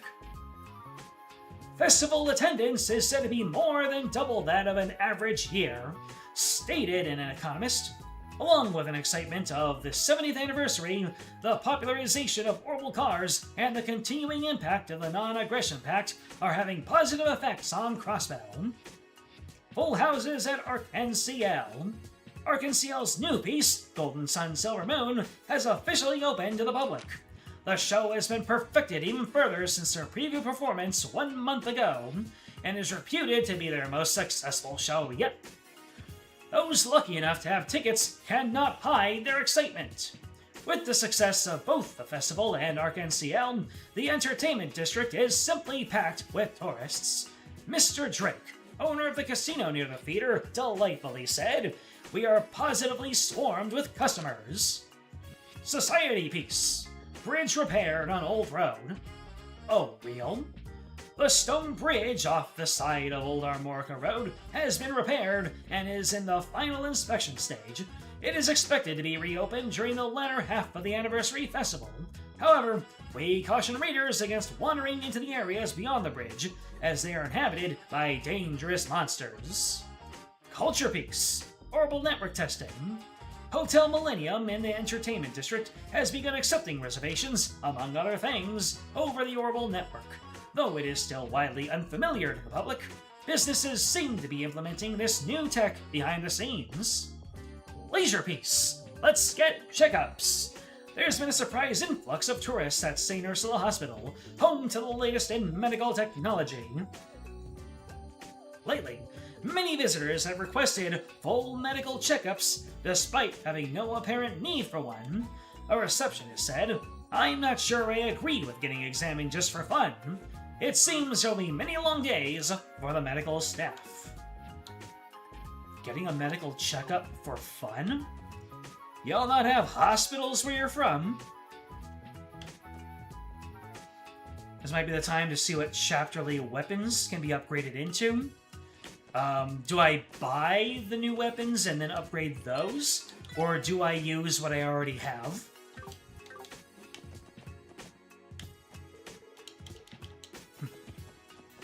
Mom's out shopping. I did my best today, so I deserve a little bit to treat myself. What'd you do your best at? Budgeting. Ah, we've got so let me see. We've got new equipment, but you said to work on my weapons. So let's go ahead and look at the weapons for now. You said the popcorn vendor? The popcorn vendor in the... What is it? Which district is the popcorn vendor? This one? Favorite? No, that's the pizza place. No recipes. And this is ice cream.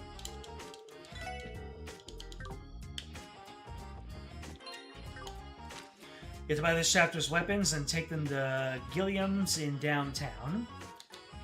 Alright. Sounds good. Then I'll just go ahead and do that to start with. What do you have to say? Gironde. Oh wait, buy this chapter's weapons and take them to Gilliam. The place for buying weapons, so you... It's just y'all.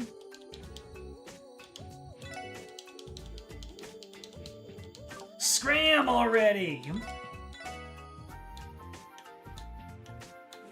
Corkscrew. Central. Vendor is at Central. Alright, so first of all, let's get new weapons.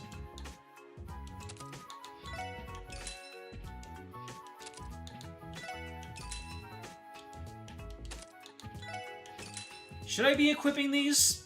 Or should I have them out of my inventory? So that they can... Or do the upgrades just work?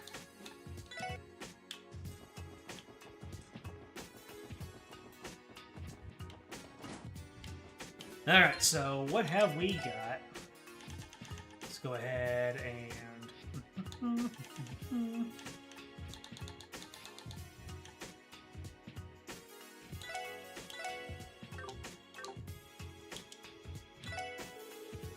Happy birthday, Crossbell, and a happier time in the year right now.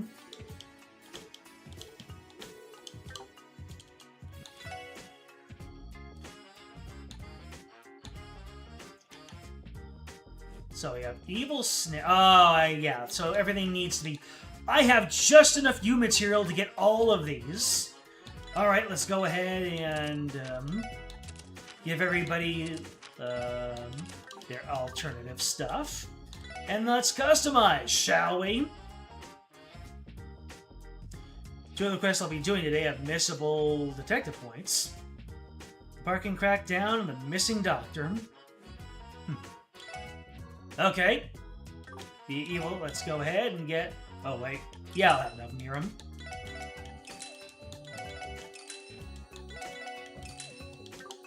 Alright. All of my U materials have gone into this, and apparently, it's going to be a very good investment.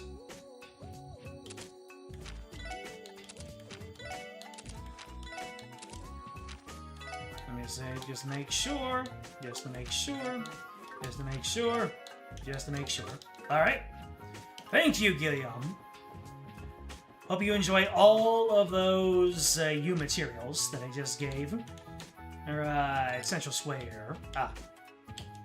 This is Bergerman. Didn't this used to be the balloons? Oh, balloons got located down here.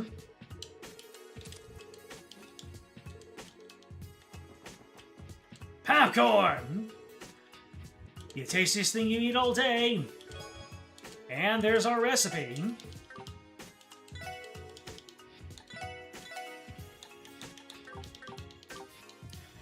Let's see.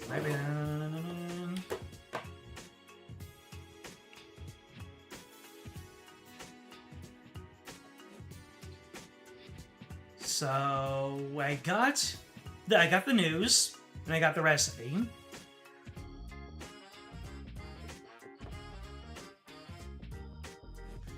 Additionally, little did they know that this would be the final time they'd be celebrating Crossbell's anniversary, because Gilbert would blow it up, right?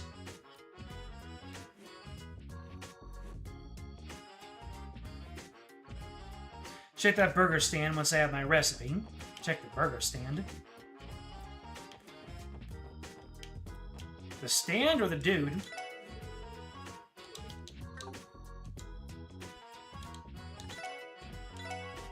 Colorful tomato burger, king burger.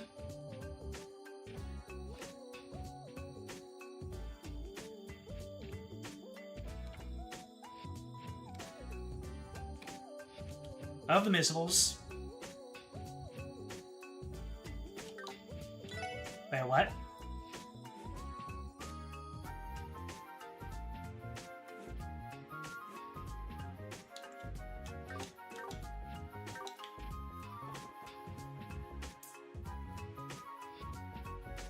What's at the burger stand?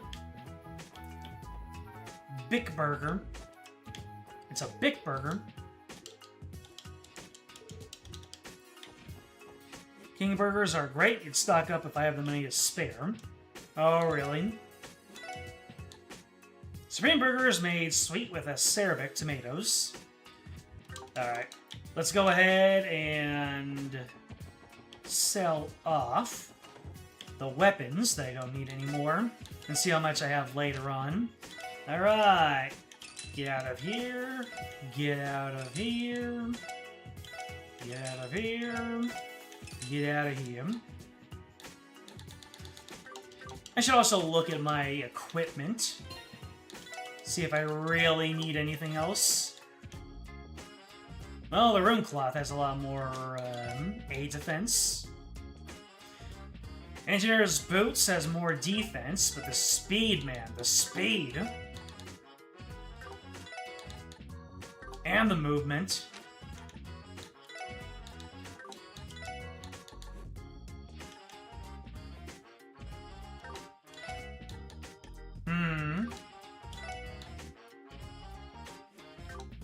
At least long range, anyway.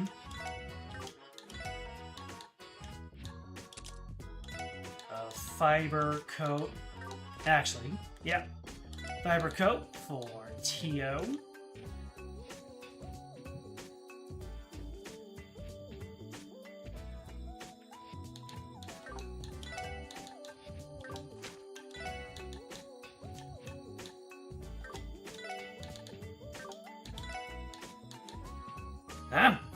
Looks like I can sell off all of my other materials.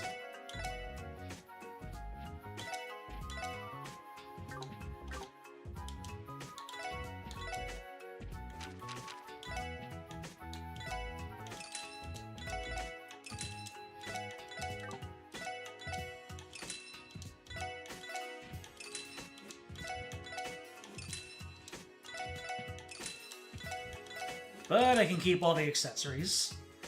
Alright, I have enough for 2 king burgers. Should I really load up on king burgers? Or should I look into getting other equipment? Because I do notice that there is other equipment out here. More bulletproof jackets. With a lot more defense for everybody.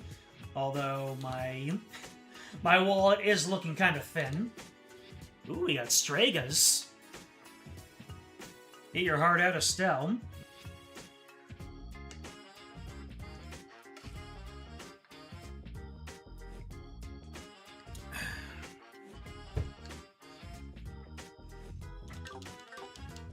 Oh, we'll figure things out as we go. I'm gonna get 1 king burger, just because you're pumping it up. What are my Sepith counts at? Yeah, I'm definitely not going to be able to fully upgrade everybody. Especially Tio.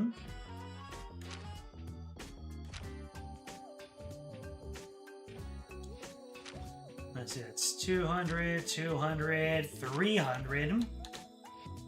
200, 200. Additionally, if I, for whatever reason, want to do that below 40 achievement, now's the time to stop killing things. Oh, really? No, I don't think I will. Respectfully.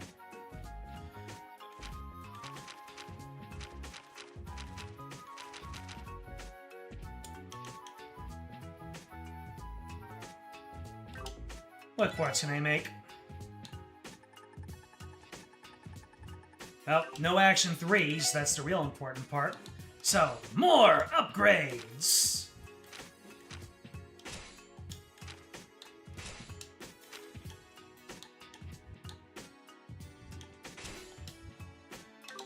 There we go.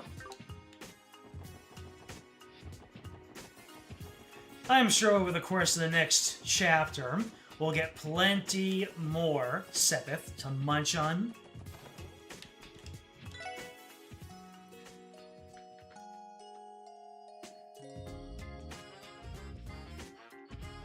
You very much respect that choice to not cause myself grief. It's Men's Mental Health Awareness Month. No one's... There you go.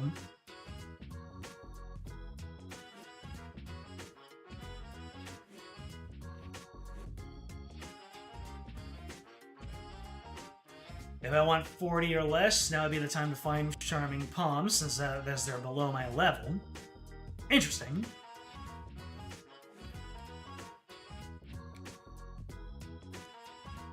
Maybe I should run out and do a little bit of Shining Palm farming, just to see what it's like.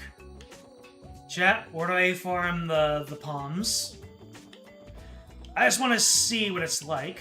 Or maybe I should just go straight to Geofriend B.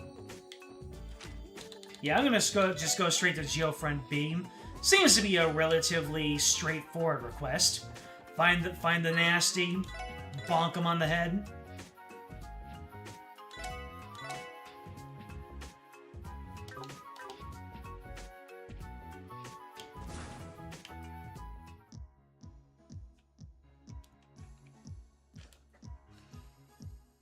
Easiest one would be the midpoint of Mine's mountain path. So, question is, where is this dude? Where is this big baddie bad? Hey there, Freckles. Hey, you guys need something from me? You got swept up in the festive mood and decided to stop by out of the goodness of your hearts. IRL stuff is such a pain to deal with. I'd rather just avoid it personally. Besides, the festival has never really interested me. Don't even think about trying to drag me outside or something. Every time we stop by, you always have the same sour attitude.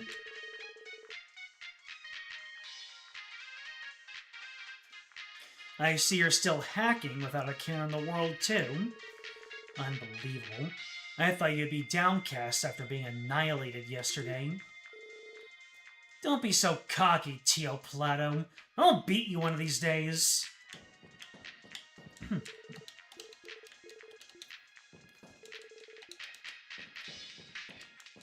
Is this a new pizza? Or are you about to get some wicked tummy ache? Well, that was easy. Lars Master is prowling around. Alright, he's got some ads. Oh no, he's got a lot of ads. How many of these do I not have scanned? Oh, I also need to scan the Dark Attendants. Gotcha. Let's see, how can I set this up? Oh dear, they're all so far apart.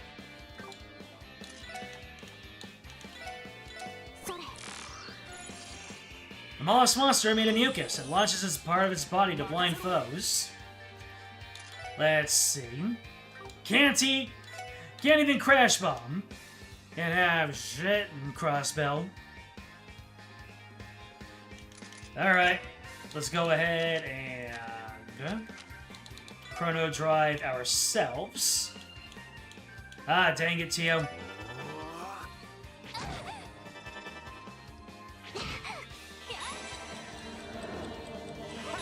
Of course you resist. Anyways, I'm gonna need to... Yep. More Sepith! I just don't have anything to use it on. Ellie. So Ellie is blind. I get the feeling I'm gonna need to take out the ads first. They're very weak to Earth and to a little bit... Actually, since I'm already down here, let's just spam out Dark Matter. You're trying to cast, and I have nothing to use with, so Dark! So Art! Guessing that blinding you won't do a thing. Actually, it did do a thing. Oh boy, this is gonna be painful, isn't it?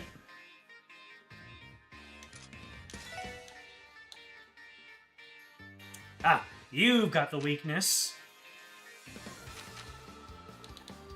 Let's just keep on chrono driving ourselves right now.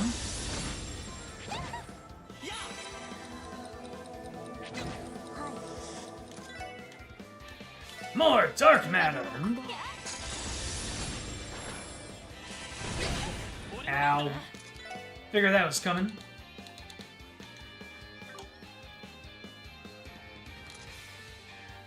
Oh, you are... Tira, Thalis. Eh. What can I avoid doing? I guess... cast a stone spike on the remaining dude. Oh. Your arts have been sealed.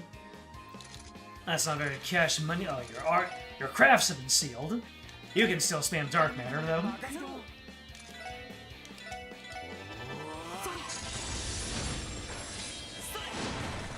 Well, at least I got that stone spike off. Oh, you can call allies, can you? That's gonna make this stickier. How do I do a lot of damage to this guy then? Earth magic, earth arts, pardon me.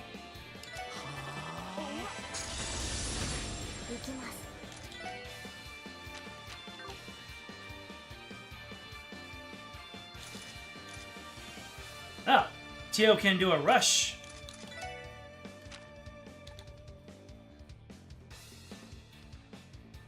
You found dark matter very useful here. You can use it 10 times per user. Yeah, I don't have that luxury. Not as much of a luxury. Still a luxury.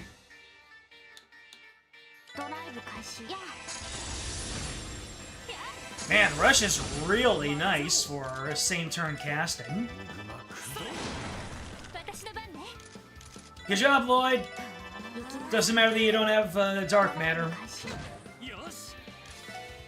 You're doing it. You can use Quake though.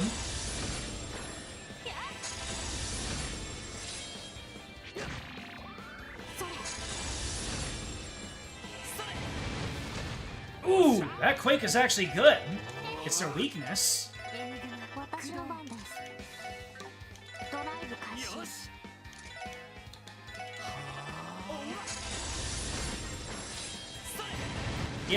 Yeah, maxing out on your EPs. It's very important. Barrier overcome. And there you go. I have exterminated the monster in the B sector. Piece of cake.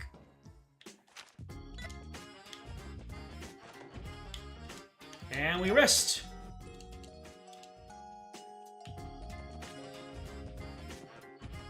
We report.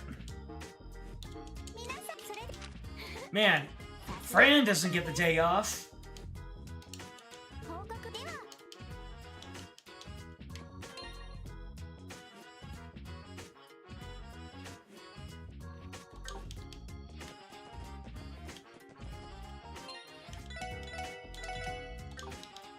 Alright, so the next... This is... Oh, now we're all done with Chapter 2. Yep, everything cleared out. So, Chapter 3. The commanding officer of Belgar Gate.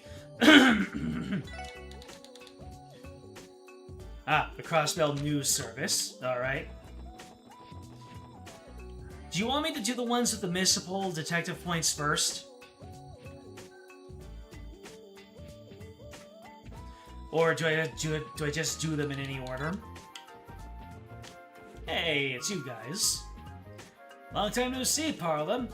Gotta say, if there's one thing Moores ever did right, it was sweeping you off your feet. Who'd have thought he managed to win over an absolute idol? Oh my, there we go with the exaggerations again. I think we better cut you off with the booze here before you earn yourself a good smacking.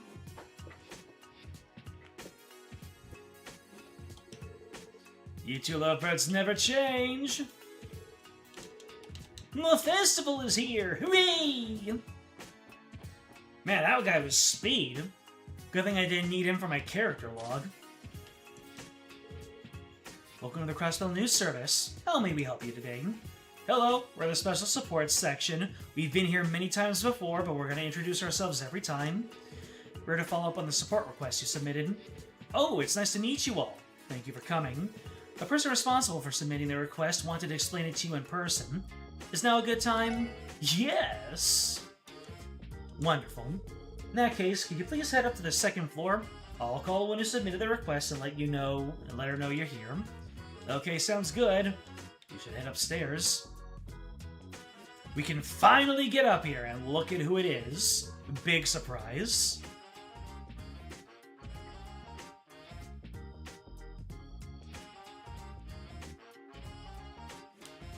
The many views of Crossbell also has missable DP. You can't finish it properly until day 3. Do not submit that one early. Okay, then you can just let me know more about that one, as it's relevant. Hello, hello, my wonderful friends from the Special Support section.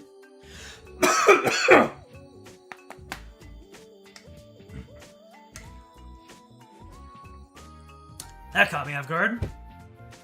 It's you, Grace. Why am I not surprised? You guys are the absolute best. That scoop earlier was exactly what I was looking for. I know I can always count on the valiant SSS. Boo! Bring back Misato. Always the smooth talker.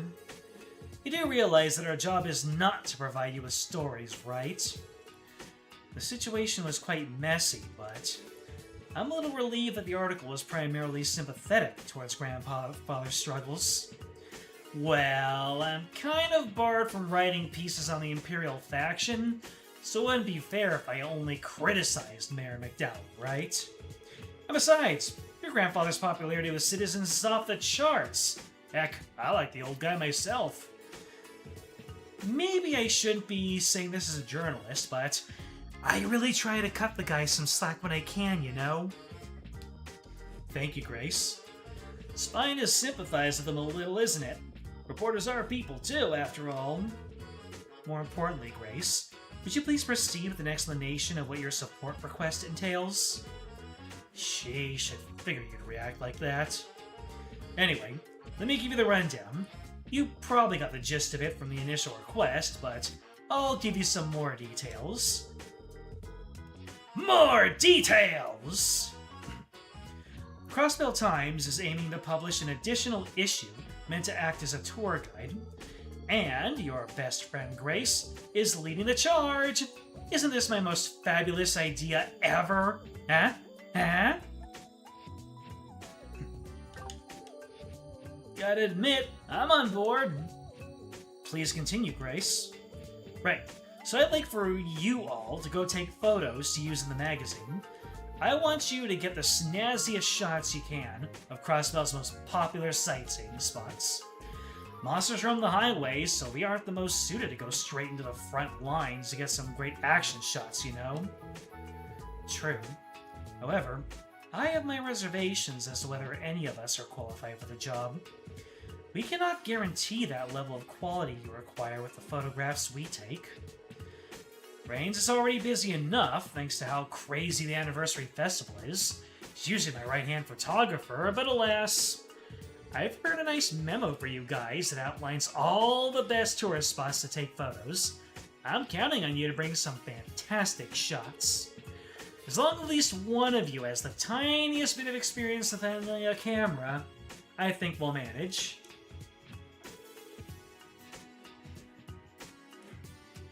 Outside of the SSS proper, their closest allies are probably the Seekers. Definitely not the media. That's reasonable. I suppose that would be me. Whoa, seriously? You have experience taking photos, Ellie? Ah, it was me. Curious. I would believe one would need to use an orbital camera for some time to master it. Well, it was a hobby of mine while I was studying abroad. Of course, it's been quite some time since then. I've probably gotten a bit rusty at it.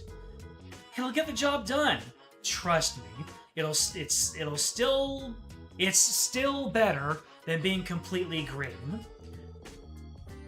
Well, now we resolved the issue. You feeling up to the task? Yeah, we should be good to go. We accept your request, Grace. Oh my heroes. Well then, here you go. Mobile camera. So all you need to do is to find scenic spots around Crossbell and take some photos with this camera, right? Bingo! Better not find any scratches on it when you bring it back, okay? Oh, right. There's one more thing I'd like to advise you to be cautious of. And what's that? The Erebonian Empire's border can be seen as clear as day from the Belgard Gate, as can the Calvardian border from the Tangren Gate. It's a huge no-no to include any pictures of them in our magazines, so please do try to avoid snapping any shots of them, okay? Is it due to political tensions? Nail on the head, Ellie. Circumstances on our side prohibit us from using them too. So taking any photos of the border is a no-go. Anything else we should know? Yep, I'm setting a minimum quota of 5 photos to submit. Feel free to take more than that if you can, of course.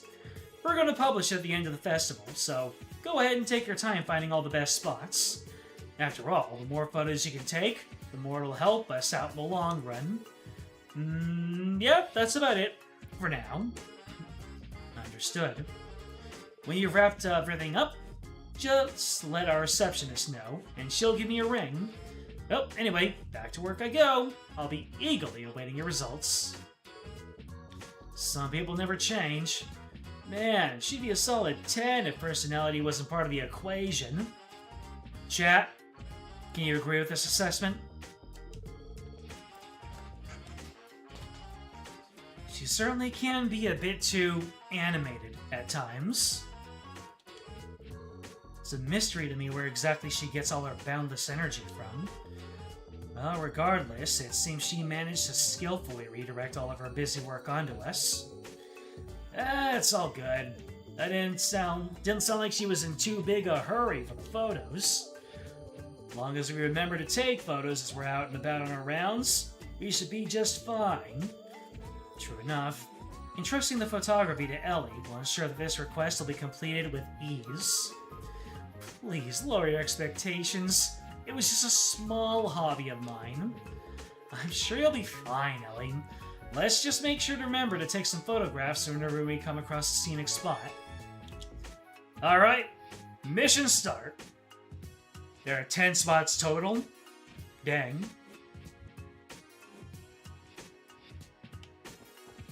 Her personality is both a drawing point and a red flag for you simultaneously.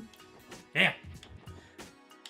I think that's overall a plus. The best thing about the spice of life is that there's a little bit of danger involved, you know? Otherwise, you agree wholeheartedly with Randy, like usual. You and Randy are just fist bumping all the way through this. Alright, next up. As we expected, the client was Grace. Belgard Gate, illegal parking crackdown. Metropolitan Division, Chief Jolich. Yeah, so I guess we will go to pick up the next. Ah, everyone's out and about. That's one big crowd. Be careful, there's bound to be trouble afoot. Are you enjoying this a bit too much? You're right. Sometimes there's gonna be theft happening.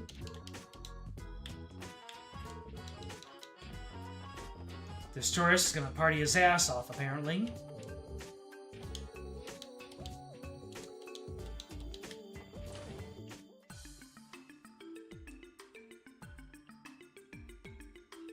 You willing to give a photo guide when I can complete it? You'd rather me focus on what I can complete right now? How many hearts are listed beneath the bonding achievements in the trophy screen? Trophy screen? Oh. How many hearts are listed beneath the bonding achievements in the trophy screen? Do I need to exit? Do I need to exit to the title to see that?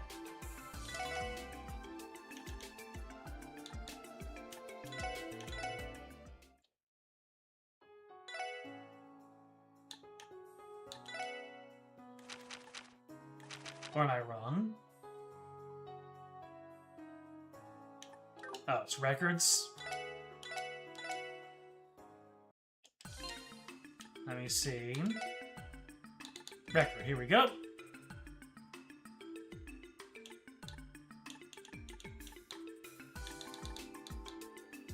Where does it... Oh, 2 hearts. 2 hearts. So Ellie is 3, Tio is 2, Randy is 3.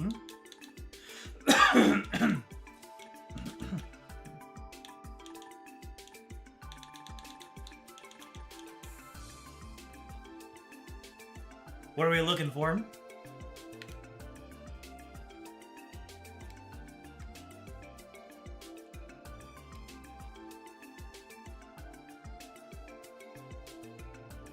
That's good, you think? Alright.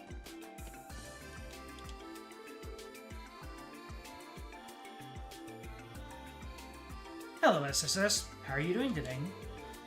I figured it'd be busier than past years, but this is too much.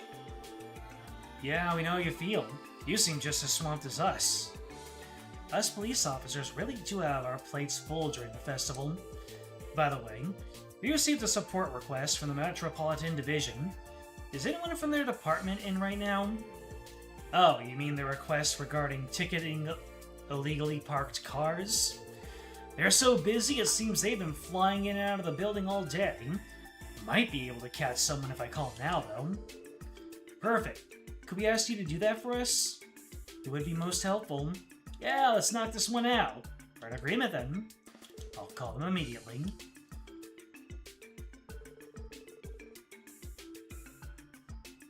Each has 5, Randy and Elliot both have 15 points, Steele has 10, which is perfect. No combo crafts until the final day of Chapter 4. No using any? Oh yeah, because of how it messes up with the affections, gotcha.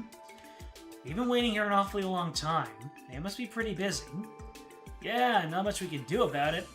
Festival must have been running around like headless chickens. Sorry about that. We had all our hands full for a bit there. Sorry for making you guys wait. Don't worry about it.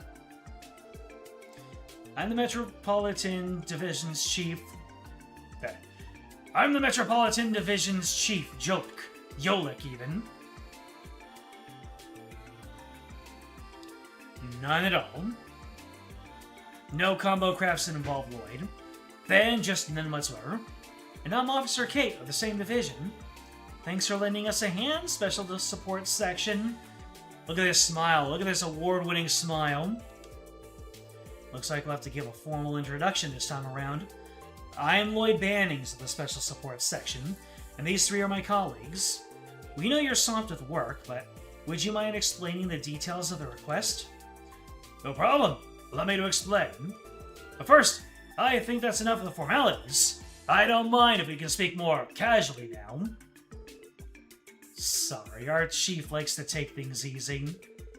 Anyway, I think this is written in the support request. I'd like for you to ticket any illegally parked vehicles on the outskirts of town.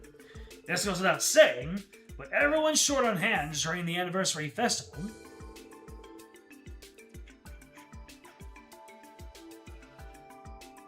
Another named CSPD member? Write that down, write that down. Would be wild if Yolik was behind everything.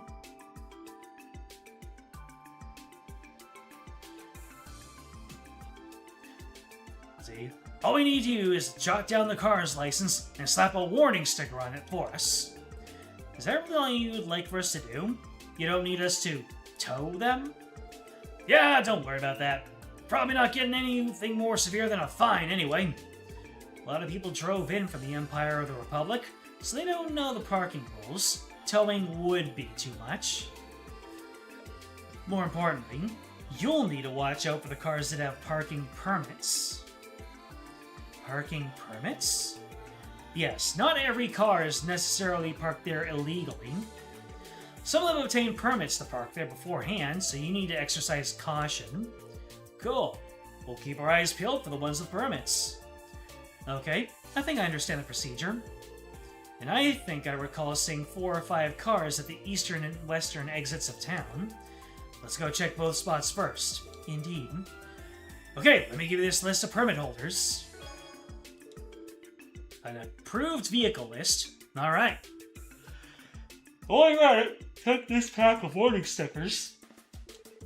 I'd like to call this our illegal parking enforcement kit. Illegal parking kit. Okay, got it. Please report to Rebecca once you have completed our request. Kate and I are going to hit the city, so we'll be gone all day. Understood. We'll give our report to Rebecca. Alright, we're ready to go hit up those exits. Let us be off. Alright, let's get out of here. Go to the western part of town. You said that there's going to be stuff at the eastern and western exits. Yep, here it is. Alright, let's take a look. Let's save first. And we will take a look at the approved vehicle list.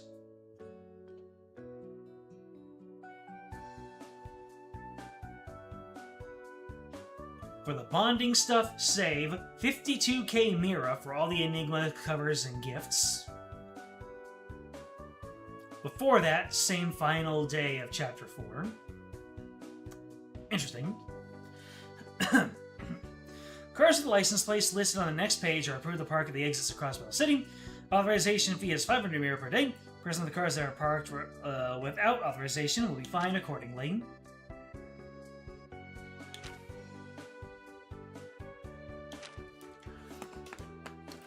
Let me just go ahead here, and how do I take screenshots in OBS? Scene collection, import it, export. Oh no, not there. Tools, view, scene list, always on top. Edit. Order, advanced audio properties, docs. Oh, it was a button, right? There's a button to take screenshots. Let me see here. Video hotkeys. Here we go. Oh dear. Looks like screenshot output. Oh. Number pad minus. Let's see. Number pad minus. Although screenshots saved. Oh. It's set to save to my OneDrive, though. I should have checked that out. Let's see. Output. Recording, replay buffer, streaming, output mode, audio, video, recording, OneDrive desktop. Is that for my screenshots also? Let's see. Desktop. Screenshot. There it is. Easy peasy.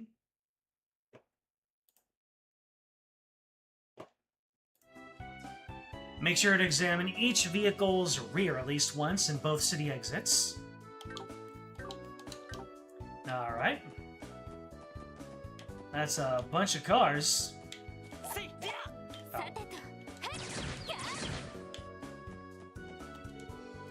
Right for a company luxury car. License plate number is...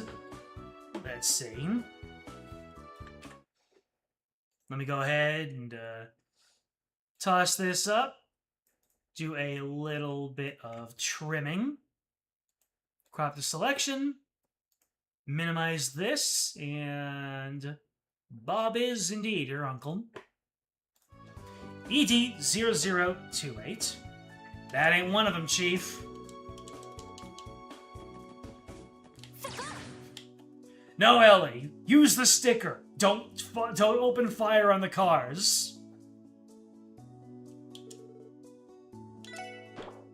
Boop. License plate number is CL1101. You're cool. CZ3323. You're cool.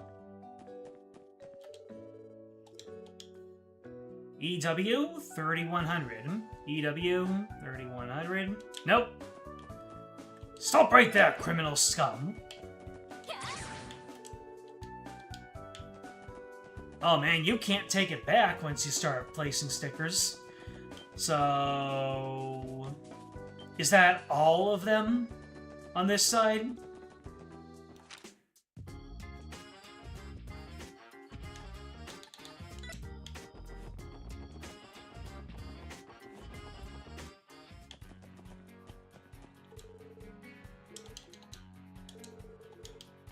VE 4310. VE 4310. You're cool. You pass the vibe check. 4521. ES 4521. You're cool.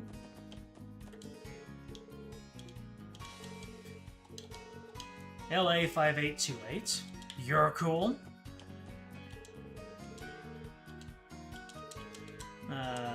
CW 6422. CW 6422. No. You getting stickered.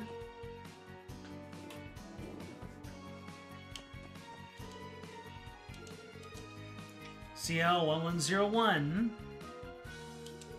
That's it. You checked all the cars. Let's finish placing the stickers so we can do our report. Maybe we gotta check all of the cars one more time before we return. We're unable to remove any incorrectly placed stickers. Don't think we have anything to worry about. CL1101. Wait.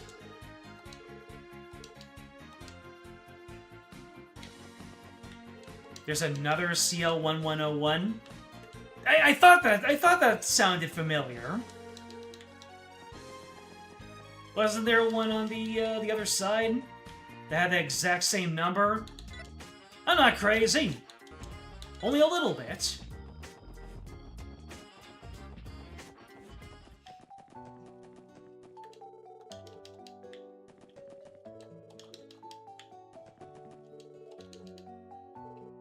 Wait, what?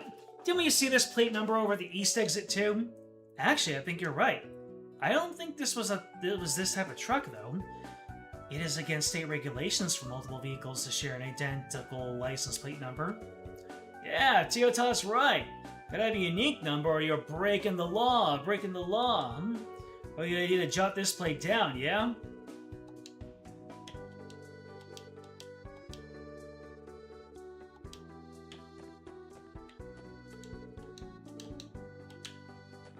What am I supposed to do with this information, though?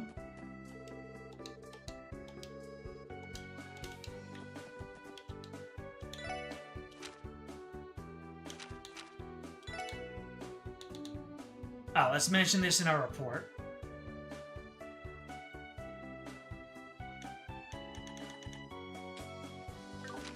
Alright, I've checked everything. Looks like everything's set. Check the other set of cars. Unless that was the other set of cars you were telling me to check.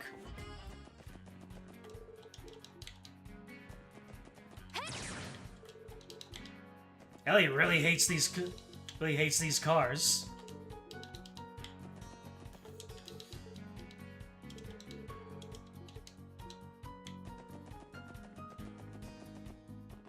Go back to Becky.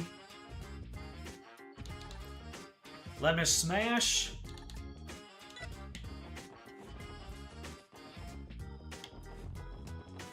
Becky doesn't need to know that my tail is small.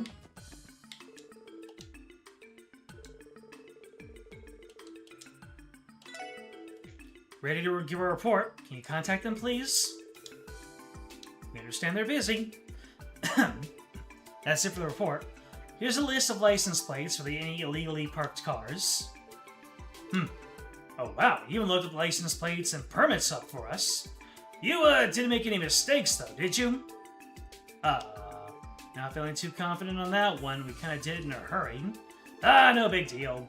Being perfectly honest, we didn't put much effort into this either. What are you talking about, Chief? We take our job very seriously. Oh yeah, I guess you do, huh? Not bad.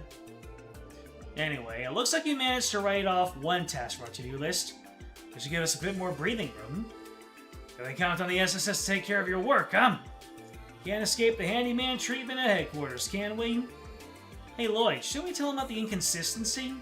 Oh, yeah, I forgot about that. I did make a mistake? Oh. Yeah, I would have thought. Lloyd would probably sound a lot more confident if I didn't make any mistakes, so let me give that another try. Don't know where I made a mistake.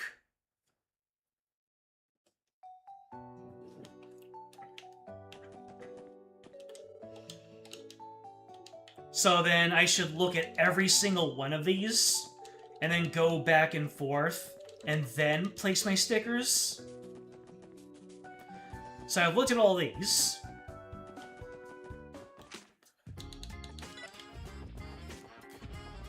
There's only one illegal parked car area. Pink on the east and purple flame car on the west.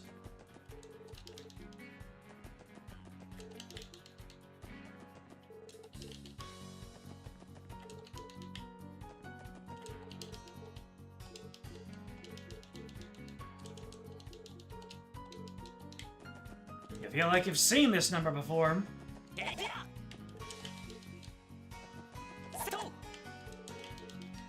Oh no. Now Lloyd's starting to get smashing.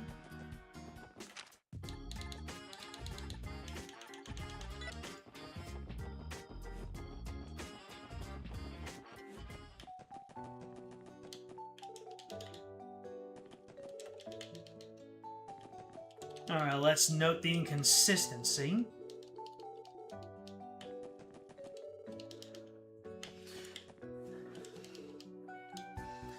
Let's see, so this one, ED0028, that's good. This is one of the inconsistent ones. CZ3323, that's good. EW3100. Yeah, this is definitely one that I need to place. Yeah, I think I placed two of them on here for some reason.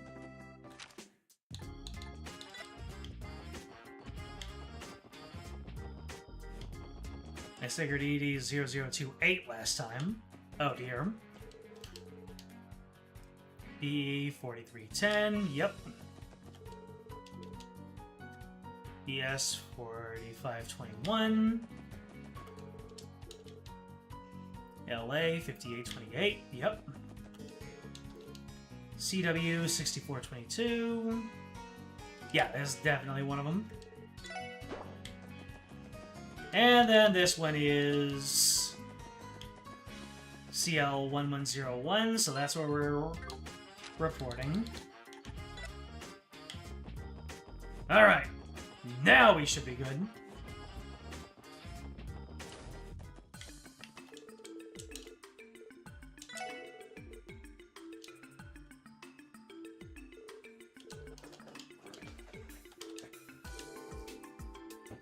You were thorough, so I don't believe there were any mistakes. Many of the owners were from either the Republic or the Empire, so we had to be especially careful.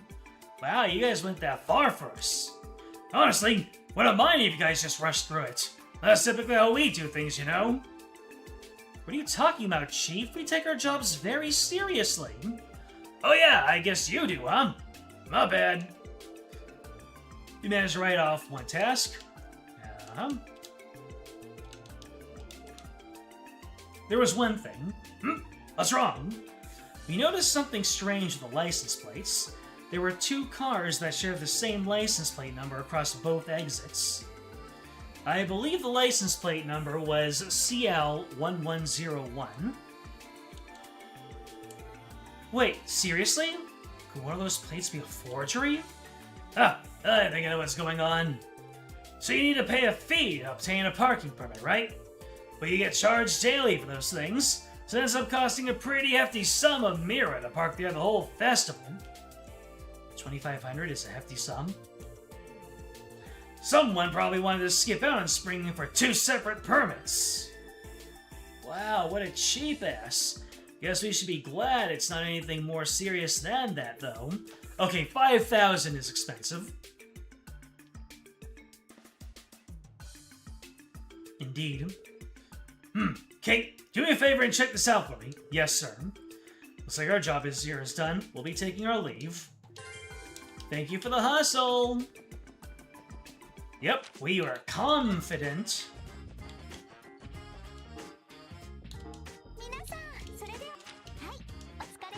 Yep, 4 extra bonus deeps. Nice.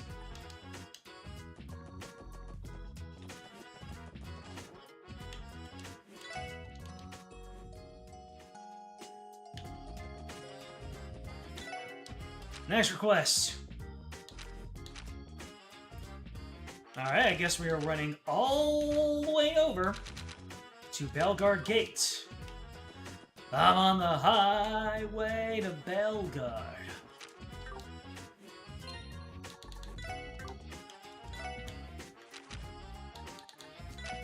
And Belgard is to the west.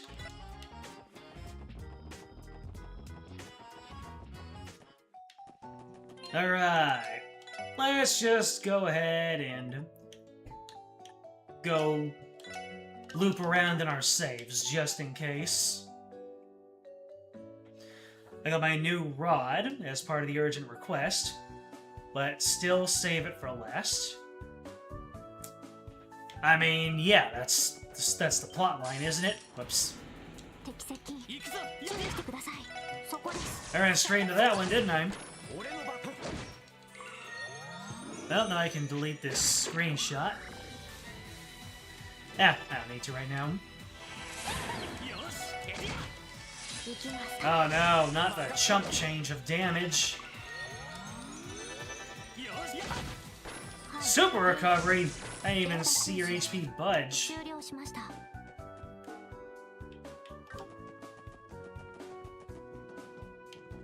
I can take the bus to Belgard? Yes, I can. Yes, I can. I realized that immediately.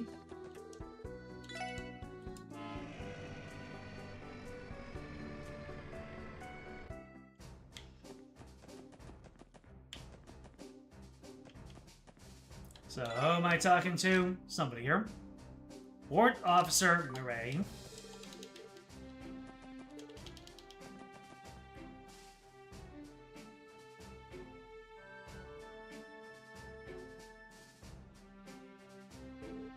What in the world is this? Huh? Was this here the other day? Let's take a little peek, shall we? Randy, something wrong? This thing is one of the CGF's armored cars. Why is it here? On top of that, they went so far as to conceal it with this tarp. Conceal is a bit much. It's barely hiding the thing at all. In fact, this half-assed attempt to hide the thing only makes it more conspicuous. Oh yeah, didn't we get a support request from someone at Belgard Gate?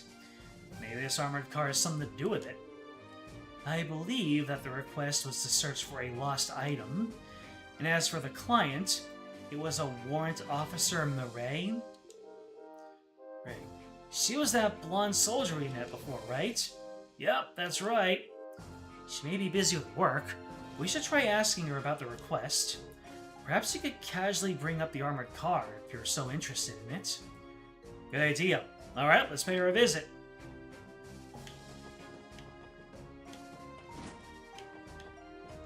Alright, Murray, where you at?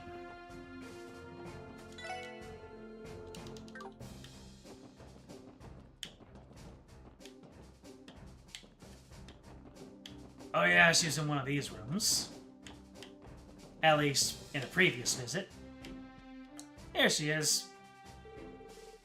Oh, come on. It could have just up and disappeared. If I don't find it soon.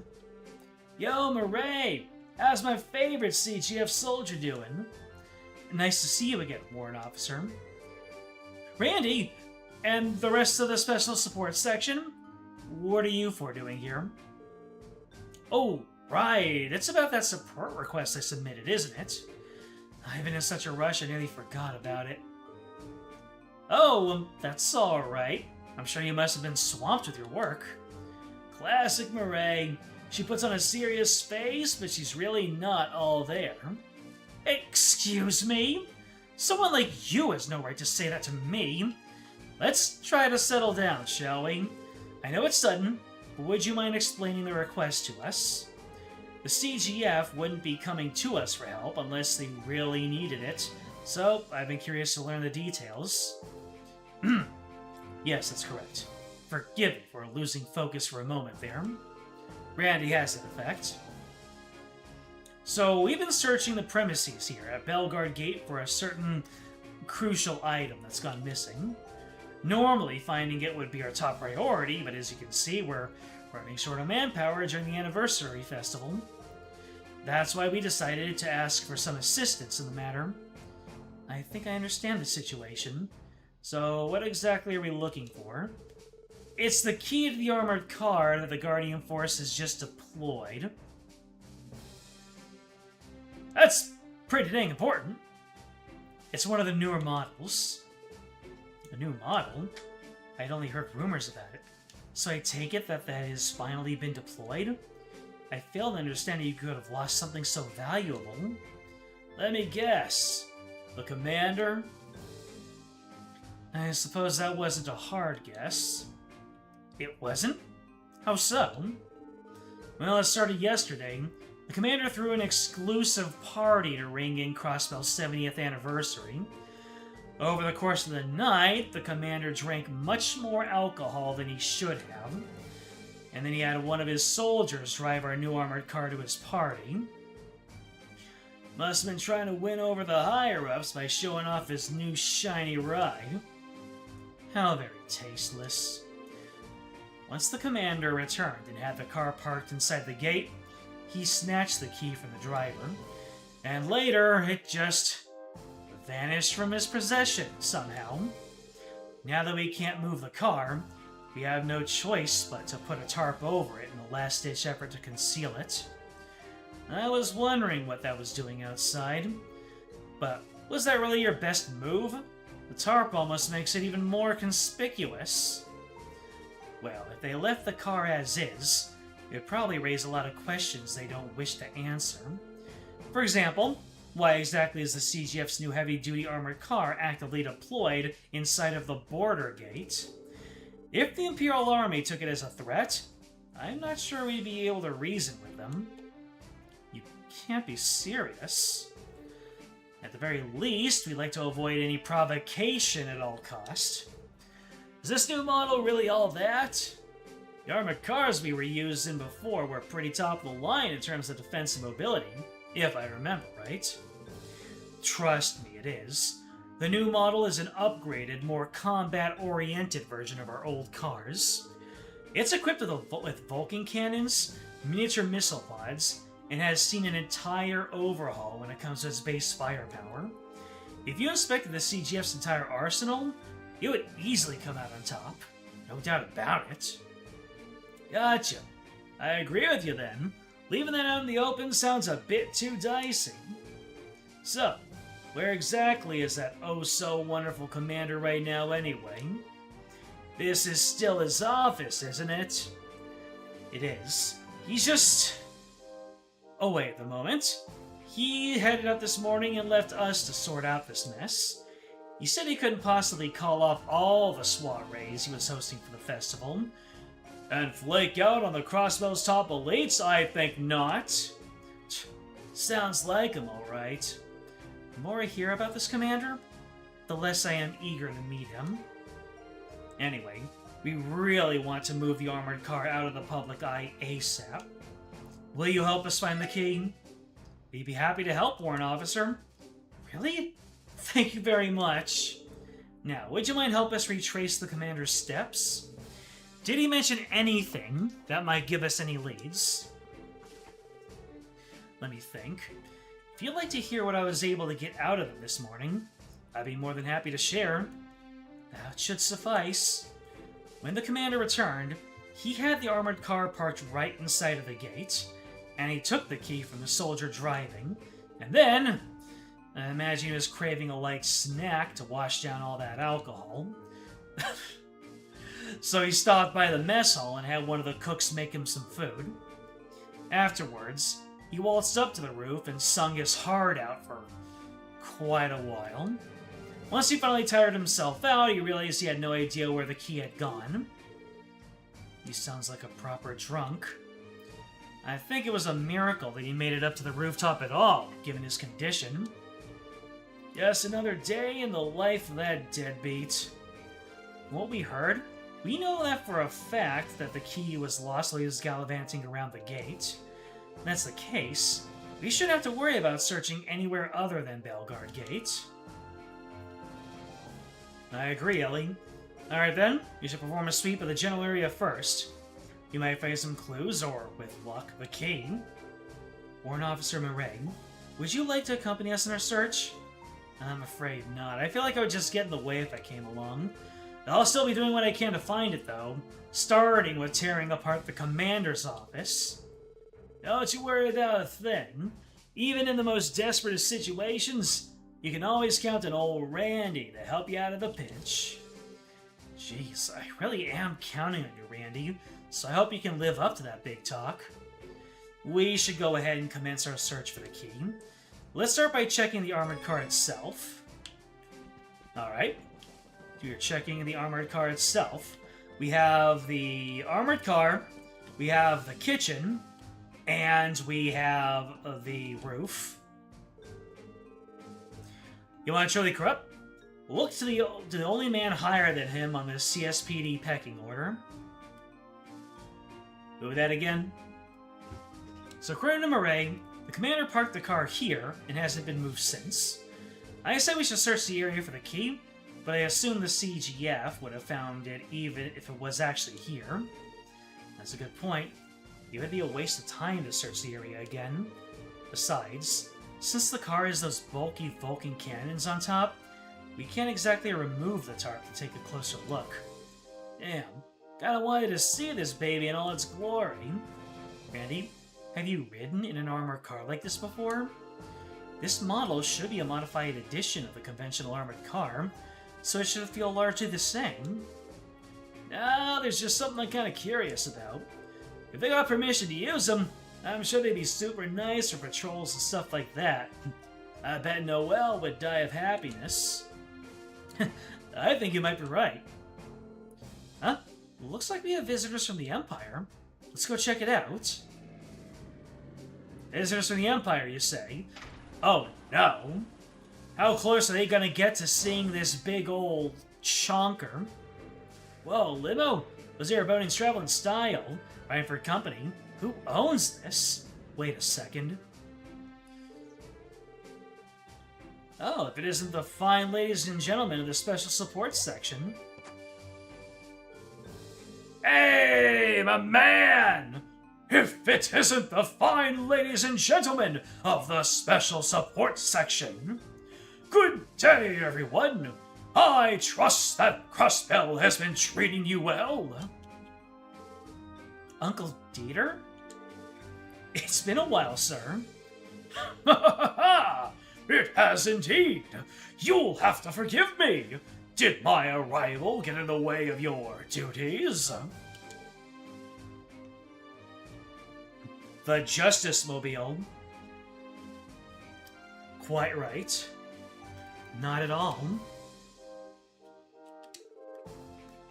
This guy's as suave as ever, I see.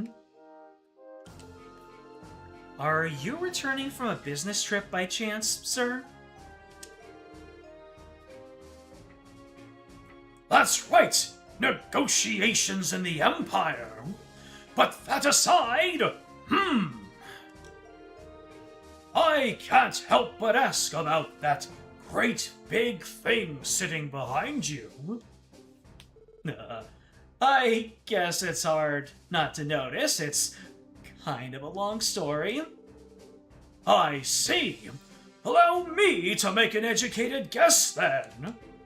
Correct me if I'm wrong, but it must be one of the CGF's new armored cars, or something like that, right? How did you... Did I catch you off guard? There's a simple explanation, I can assure you. You see, at the party I attended yesterday, I ran into the CGF commander. He, in his drunkenness, mentioned something about that very car to one of his subordinates, I believe.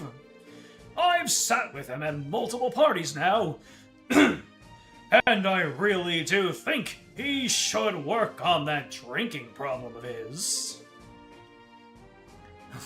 That answers that. You must have left for the Empire directly after the party, correct? And if that's the case, you might have the clue we're looking for. What exactly do you mean? Allow me to explain. I think I'm starting to understand. That would certainly explain why there's an armored vehicle with mounted guns just sitting in the middle of a high-traffic area. However, I'm afraid I won't be of much help to you all. Like I said earlier, I had negotiations in the Empire today, so I had to leave the party earlier in order to make it on time. In other words, by the time the commander made it back to Belgard Gate, I was already long gone. Jeez, what a bummer. Guess all we can do is stick to retracing his steps. This may be presumptuous of me to ask, but can I give you a piece of advice I was given by Belle a long time ago? Maria Belle gave you advice? Again, it was many, many years ago, but I had the habit of losing things. There were just so many projects I had to keep track of that I couldn't help but misplace a document here or there. Really? I would never have guessed that, judging by how you act now. I feel like part of it had to do with my still being young and inexperienced at the time, too. Anyway, I would lose something. Belle would always be there to find it for me. And each time, she would let a great big sigh and tell me this. Father, how many times do I need to tell you? When you lose something, you have to look where you least expect it to be. Search the unexpected places? Well, I guess that makes a certain amount of sense. In short, let me just go right ahead and close this out.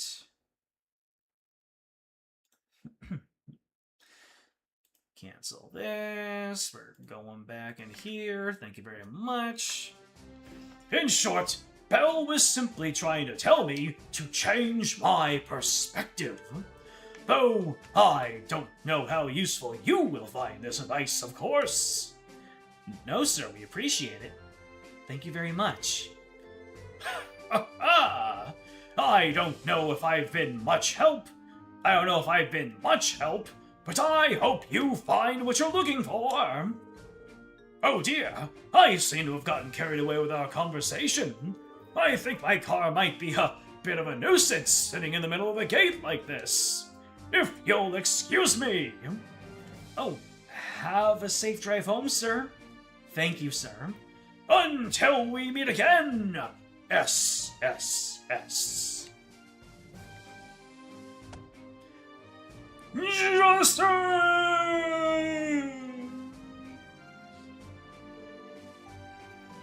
Never changes, that guy. You know, he gave us some pretty valuable advice. Changed our perspective, huh? That's definitely something we forgot to think about. Might be the key to finding this key. Now then, let's keep retracing the commander's steps and see where that takes us. I believe Warrant Officer Murray told us that after the commander parked his car, He went to the mess hall. Yeah, let's take our investigation there. He's so, what is the opposite of jaded? Cynical? Yeah, optimistic is good. I mean, anything else would probably be a turn of phrase. Oh, there was something for me to examine over here. Oh well. To the mess hall!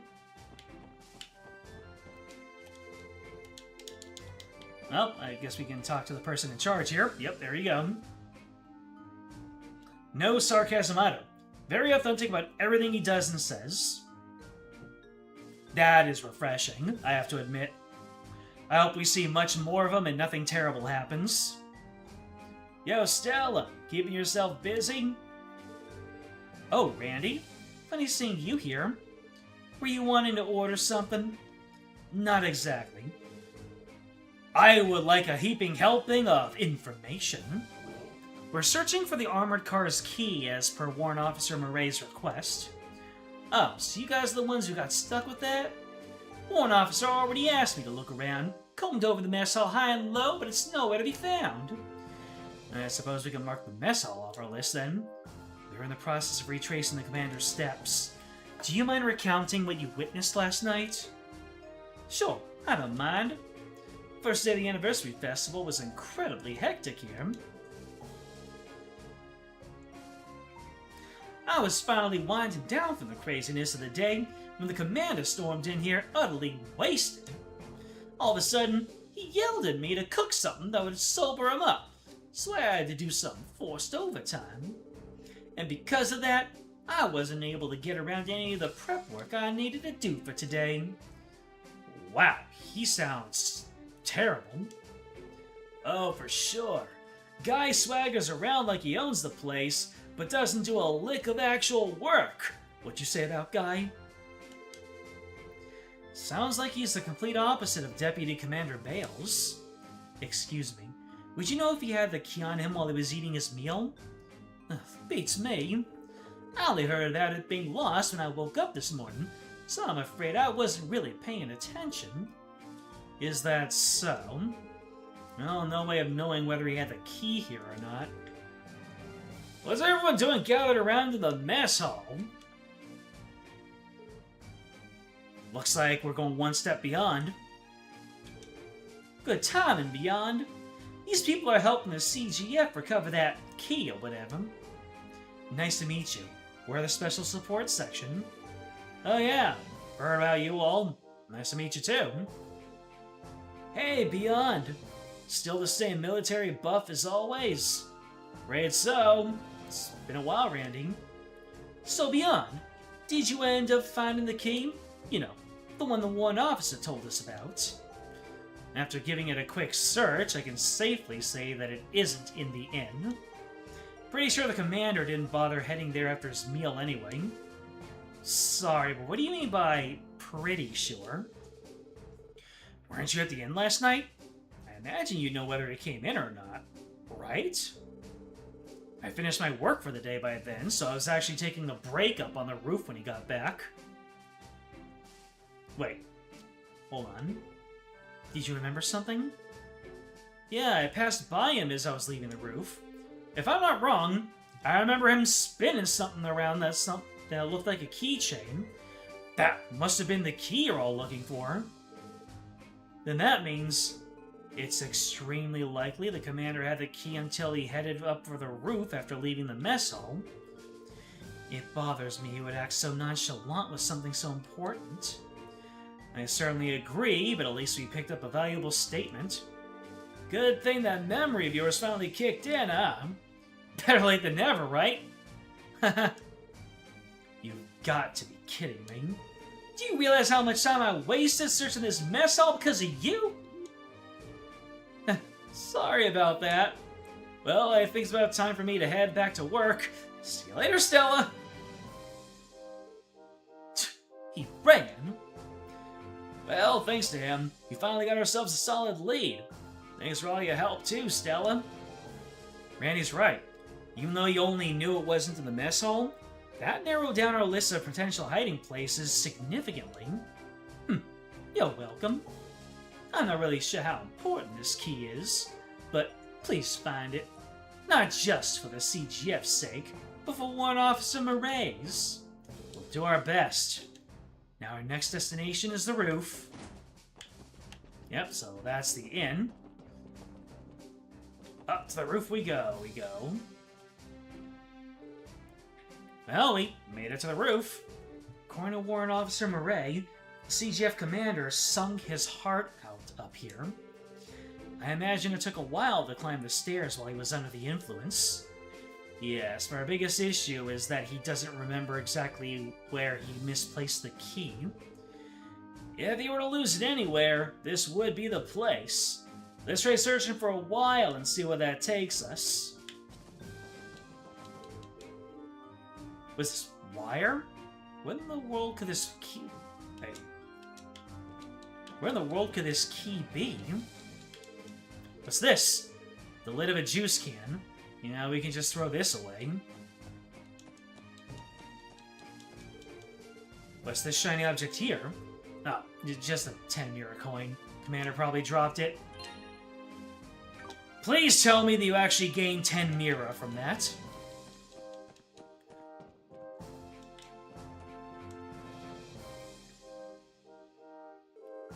That tunnel leads to Erebonia, right? That's right. Tunnel leads to a fortified mountain base up ahead that both comprise Gorelia Fortress. As the Empire's easternmost stronghold, it is used to keep Calvard in check. Seeing it this close, I cannot help but feel incredibly intimidated by the Empire. Can't blame you for feeling that way, Teotot. After all, that mountain's hiding two of the Empire's scariest weapons, the railway guns. Railway guns? I feel like I've heard of them before. I'm sure you have. They're the pride and joy of the Imperial Army. Their ultimate weapons of mass destruction. Heard those bad boys fire 80 red shells. Interesting. So these are the battle weapons developed by the Reinford Company. 2 years ago, tensions between the Empire and the Republic had finally reached a breaking point. While both countries began to conduct large-scale military exercises, the wall over there opened, revealing their two enormous railway guns. Weapons which have the capacity to hit Crossbell City. If Erebonia were to unleash them, tragedy would be unavoidable. Well, now we know how Gilbert does it. The Crossbell Times never once mentioned these while I was living in Calvard. I never knew things were that unstable at the time. Well, as you can see, they got their trump card stored away right now. You might owe the Liberalian Queen's non-aggression pact thanks for that. Definitely. I'd always heard that she was an admirable person, but I have newfound respect for her now. Hey, the second highest viewed video in my VOD series of Trails, of all my Trails games, the second highest view count is of the thumbnail with Queen Alicia on it. I couldn't tell you why, but that's how it goes. People like the Queen. Looks like we got sidetracked, so continue our search for the key. We've already searched every place it might be up here, haven't we? Well, at the very least, we know for a fact the commander was up here. True, but we may have made a mistake to assume he dropped the key on the roof. If that were the case, the guardsman would have found it immediately. Considering what Mr. Croy told us earlier, we might need to change our perspective on this entire thing. It's only a possibility, but what if the key fell into a place we can't normally reach?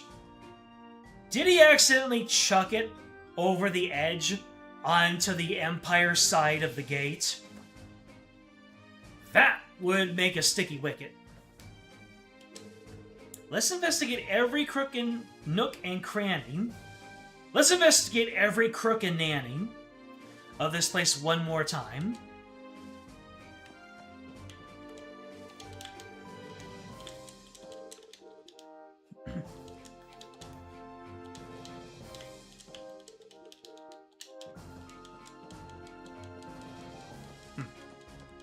Man, lights just flicker.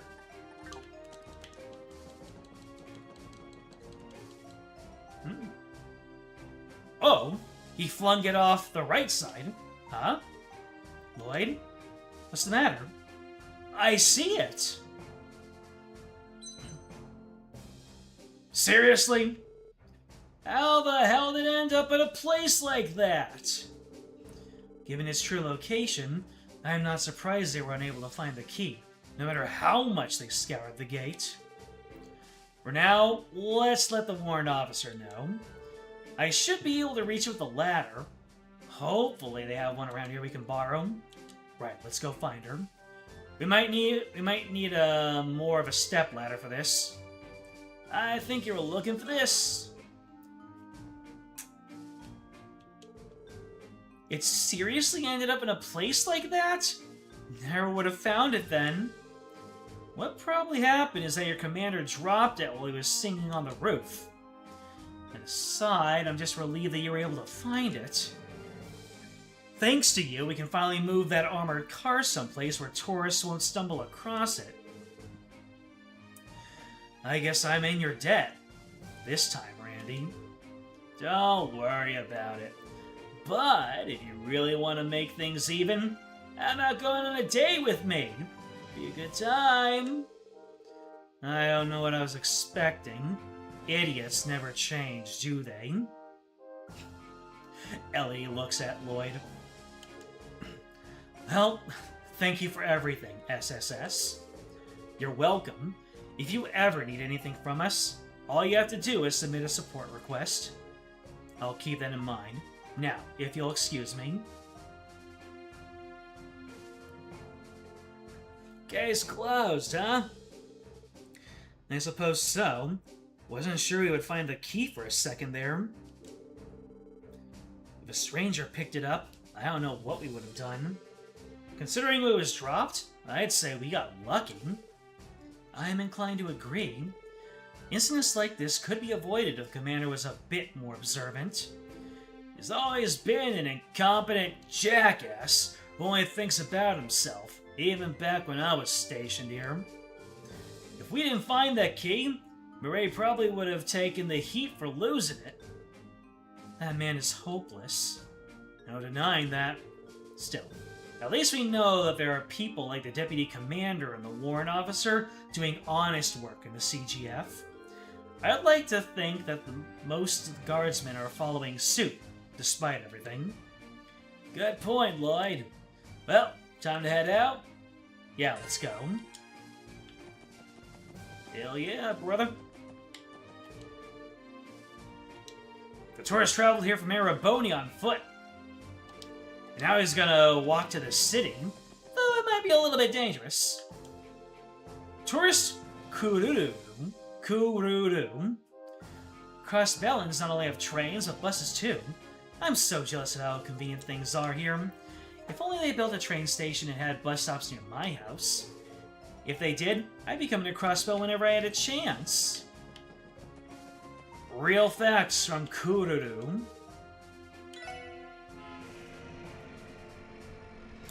How about you put a ring on that finger, Randy? Does he?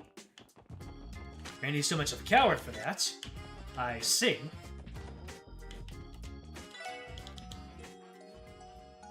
Their genetics would get along like ketchup and fries?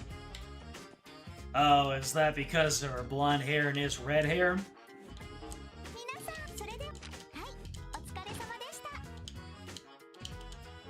There we go. Alright, next up.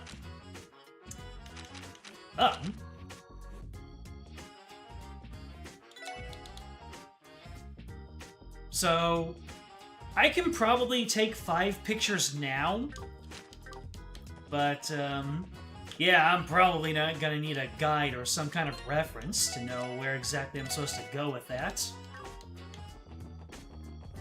What counts as scenic?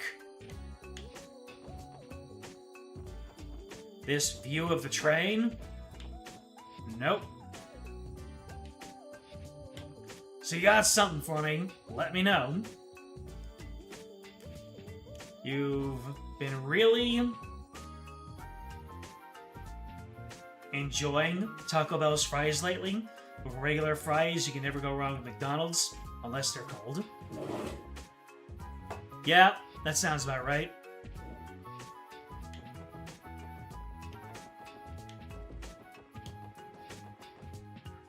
So, should I be working on the photos?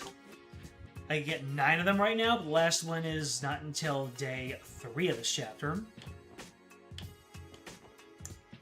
I see. Well, might as well knock down a bunch of them. What's the play?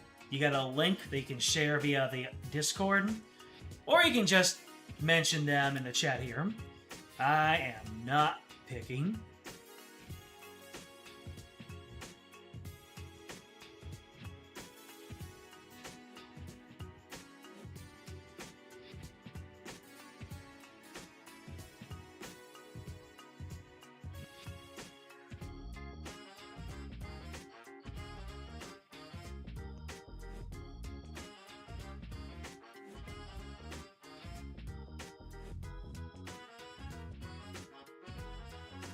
Hold up on the photos of the fishing rod. A fishing rod awaits. Where am I going first?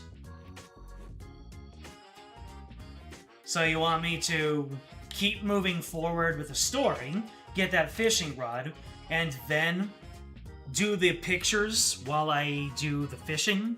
Is that what I'm hearing? Which means that we are going to St. Ursula. What's the name of our man here?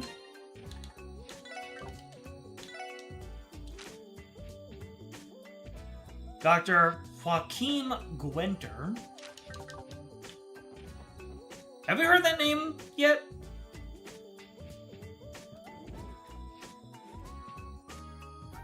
Doesn't quite ring a bell.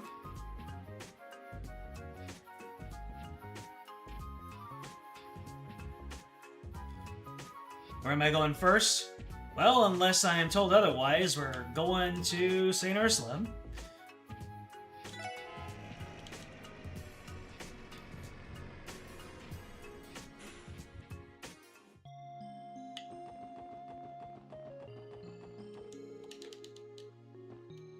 One of these crossbow pictures is not available right now. Alright. So we'll just get ourselves closer to that... to the fishing rod. Lapis!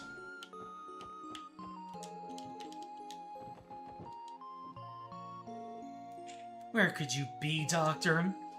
Good afternoon, Sarah. You saw the support request you submitted. Oh, the special support section. I'm glad you could stop by.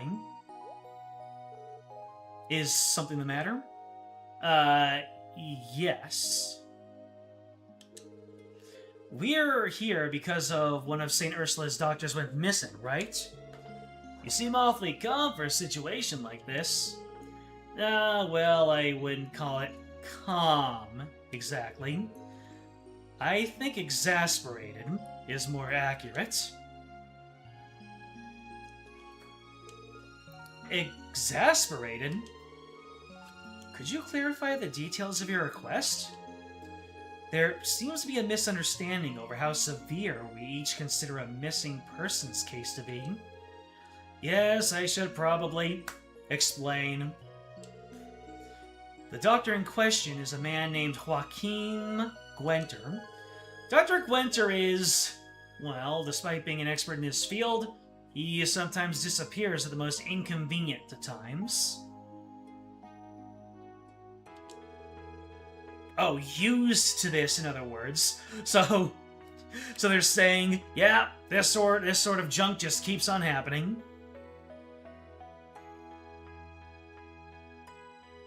Was he the man with the blue hair and glasses that we met before?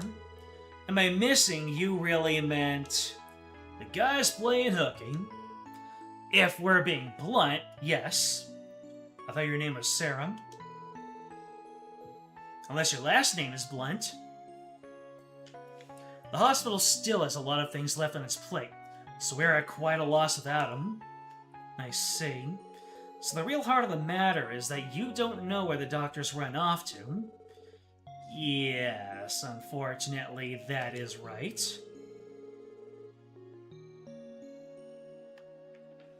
I'm sorry, everyone.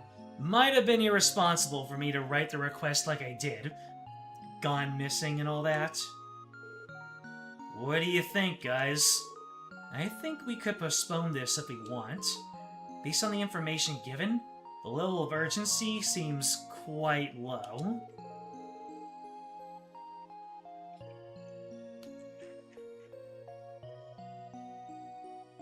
Dr. Red Bull, Mr. Masochist, self-described masochist. What y'all saying there? Maybe so, but I say we take a crack at it. I'd hate to leave Sarah in the lurch. Think of Sarah, guys! I suppose there is still a chance he could have gotten mixed up into some trouble. Sarah! Oh, Linton? Nina reminds you not to shout in here? You wouldn't want to disturb our patients. Sorry about that. Hey, if it isn't our favorite assault, Randy, that is very unfortunate phrasing. What the hell, Randy? How you holding up, man? What? Oh, hey everyone!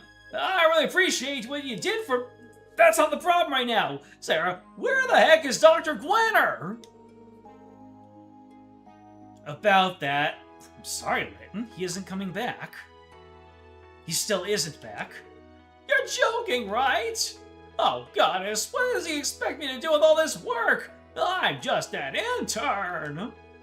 There's no time to complain. I can do some of it at the very least. Oh, gosh. Oh, no. It's all stacked above me. If it falls on me, I'm gonna get many paper cuts. Oh, there it goes. What was up with that? Oh, Dr. Gwenner pushes his work onto Linton fairly regularly.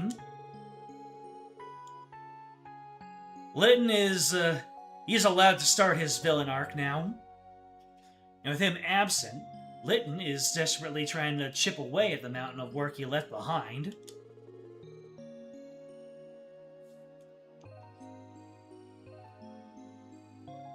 Dr. Gwenner described himself as a masochist when his student called him a sadist. That's right. I remember they were talking. I remember that kind of conversation where nobody was adhering to phrasing. I can only imagine how much stress he must be under. Yeah, doubt we can leave this one hanging if that's the case. We gotta do it for poor Linton. I agree. He's certainly deserving of pity. We have to keep Linton from becoming the main villain. Well, alright then. Sarah, do you have any idea where Dr. Gwenner might have gone? Oh, does this mean you're accepting my request? Thank you, everyone.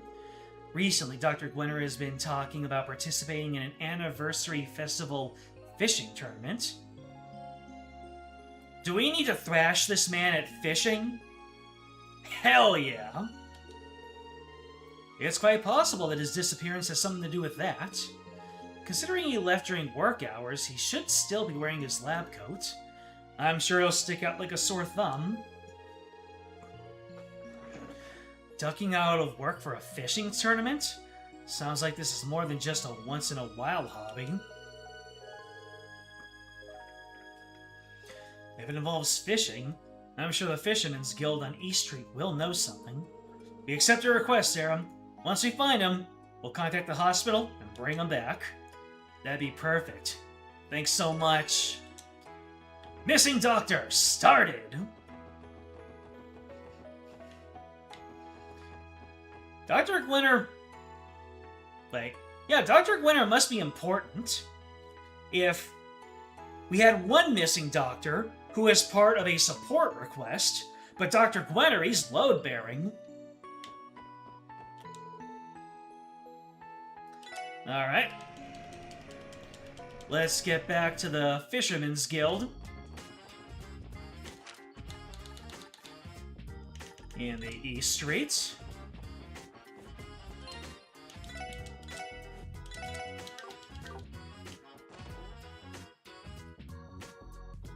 Heyo. Excuse us! Looks like nobody's in. I figured we'd be able to find a clue about Dr. Gwynner if we came here. Those fishing fanatics head out to their tournament, or whatever it was. If they have, then our would-be clue has already left the building. Wait a moment, please. I still sense a presence somewhere inside. Oh crap, I'm late! Huh? Oh, well, if it isn't Detective Floyd. Great timing, Copan. You got a second to answer a quick question? Sorry, man. I don't have time to sit here and chit-chat. I gotta hurry to the Fisher Cup out on Ursula Road Sandbar. It's just about to start.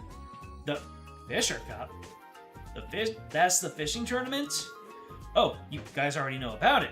Should have known. Nothing get past an angler. The Fisher Cup is a tournament held in honor of the Fisherman Guild's president, Mr. Fisher. Was he born with that name?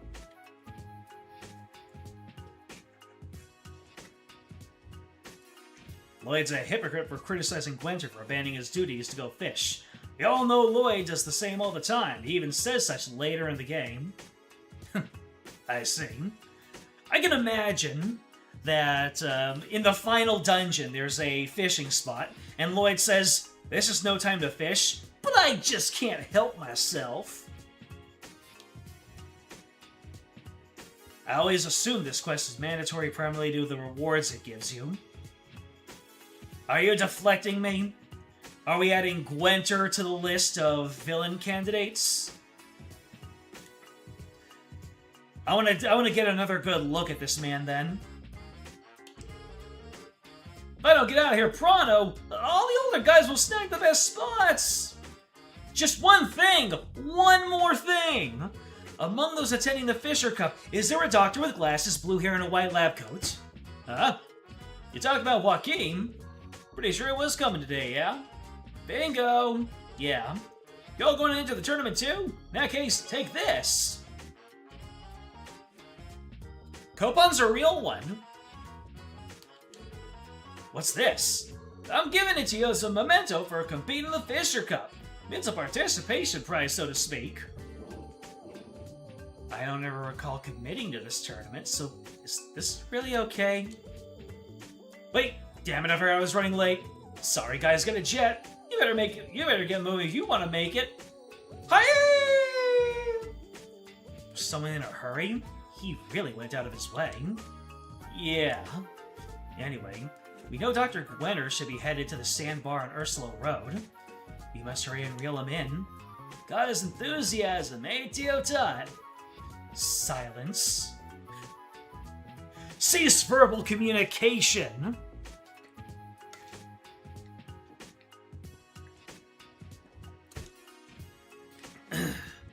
So, that was Ursula Road, huh? Isn't that where we can also snap one of the pictures? Oh, this tourist is traveling alone and she's actually having a nice time.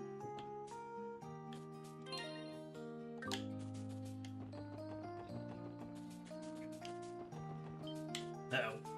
This was the place you were talking about, right? For the photo? So, this big old body of water is the Lupinus River, huh? What is that thingy floating all the way out in the middle supposed to be? I'm gonna guess there's some old ruins. The database contains no details either. The only information I found was that entry is prohibited. Can't speak to the ruins' origins, but I've heard some people refer to it as a matchmaking shrine. If a man stands on the left of the observation platform and a woman to the right, they can give their vows and live happily ever after. I don't know about that, Mademoiselle. That kinda sounds like an old wives' tale. Bet we could get a great photo of this area for Grace's article. Do you mind taking a few photos for us, Ellie? Not at all. Don't expect a masterpiece from me, though. Relax, Mademoiselle. I'm sure it'll turn out great. Just gotta peek through that lens, give it a click, and then bam, we're all set, yeah? If only capturing a great photo were that simple, you have to plan your composition to ensure that you capture a subject how you want to in the frame. The slightest change in weather or wind can also drastically alter the impression of the final picture. Sometimes you'll come across a picture-perfect shot that lasts for only a brief second and will be lost forever if you miss your chance. True, the difference in quality between amateur and professional photography is immediately apparent.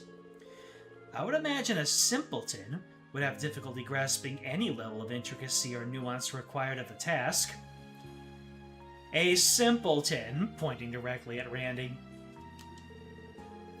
Hey now, just where was that last comment directed? Still pointing at him. Alright, let's calm down, everyone. We need to let Ellie focus on taking the photo. Right, I'll do my best. Whew, there we go. I took a couple of extras just in case. Hey, it looks like you pulled through. Well, how'd they turn out? I won't have an answer for you until I've seen the developed photos. At the very least, I think they'll get the job done. I believe it would be safe to assume Ellie has regained her photography skills. Well, I'm no expert in the field, so I'll trust her judgment. We should keep our eyes peeled for other scenic locations we could take photos of. With that, shall we get going? Anyway, where's this tournament? Be pretty messed up design if they made an important item a reward for a missable side quest. Sky Second Chapter! They do that in Y1, Xanadu next, and East Oath of Elgana. It's a good thing they started making these mandatory. The sandbar! Oh, I know. That one place where the, where that lady or that girl was standing around amongst all of the monsters. I think that was it, right? The one where I called her out on it? Hold on a second. Get this shining! Antidote. Yes! It was down this way, right? It's probably the... is this it? Is it? Oh, would you look at this?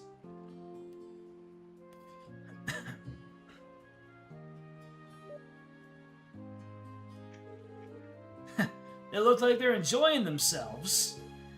I'm impressed they could be so carefree with all these monsters on the highway. There are far fewer monsters than normal today. Were they scared away by the horde of fishermen? Hey, nothing's scarier than a whole bunch of fishermen. They got passion. I kinda doubt that. By the way, we found our fishing tournament. All that's left to do is to find Dr. Gwenner. Let's, safe to save here.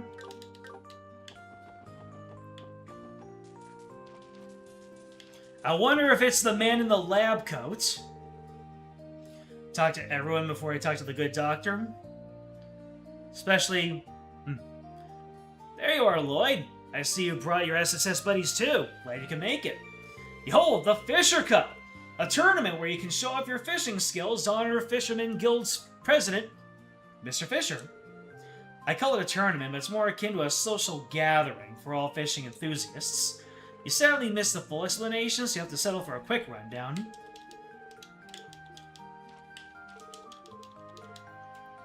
I'll tackle any challenge. You'll tackle any challenge?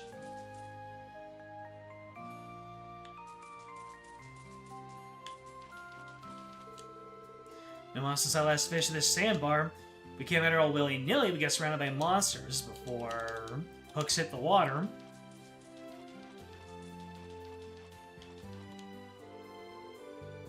Wow, that was a monster of a catch. I think I found the perfect fishing spot. Oh, you guys are members of the Fisherman's Guild too? I suppose I am, for the time being. Nice to meet you. My name is Lloyd. Lloyd? That's a pretty funny coincidence if I do say so myself. Are we getting the ultimate crossover? What do you mean? We share the same name, my boy.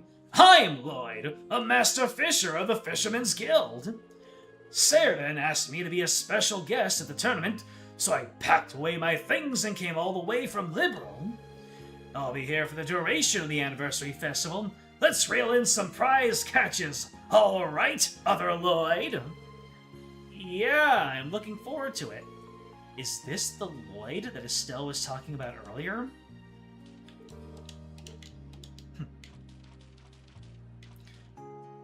How do I know you're not other Lloyd, and I'm just Lloyd? More competitors to the Fisher Cup. Feel free to find yourself an open spot and fish, fish, fish. Alright, how many other people are there here? Just the doctor? Safe to save. Should I do some fishing? Or should I talk to Gwenner up there?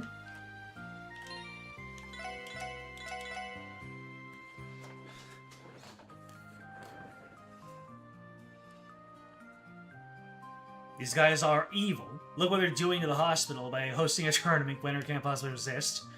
Arrest all these people, especially the cute nerdy ones. We are overloading the game man.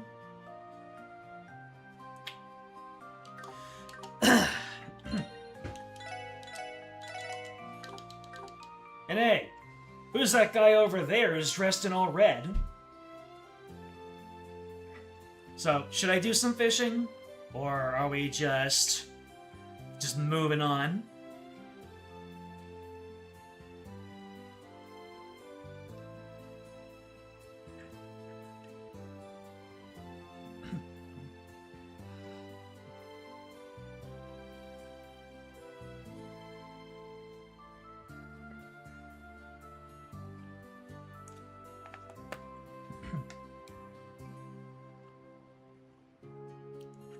Make sure I have red flies. Believe we need to catch the Kasagin and both fishing rods. Do I have... Nothing wrong with starting small before going big. Lloyd just described Mario. Novice rod and tackle. So you can use that as bait for a catfish. I see. So, both fishing rods. So I have the bamboo rod now. Need to catch the Kasagin. Both fishing rods, so novice rod. So I have red flies. And I can only use it with a feather tackle. Maybe just get Kasagin in advance, if anything. So then, just one Kasagin.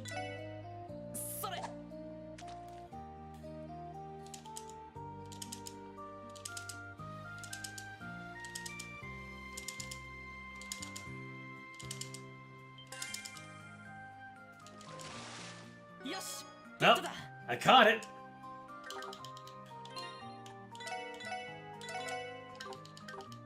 And then I use the Kasagin to get a catfish.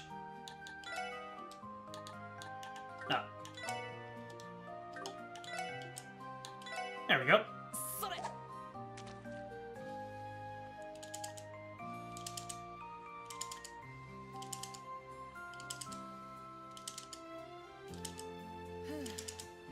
Oh, nothing's biting.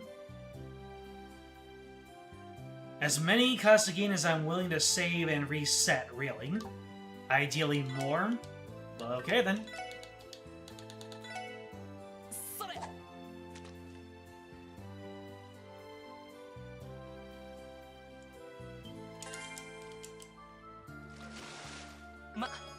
More Kasagin!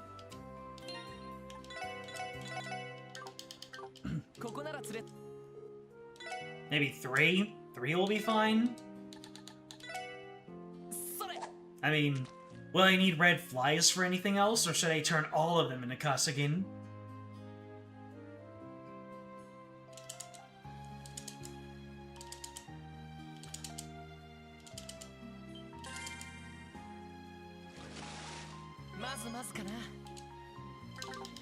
I got my tender whitefish. As opposed to my insensitive whitefish. I'm gonna go for 4, since it seems to be that important.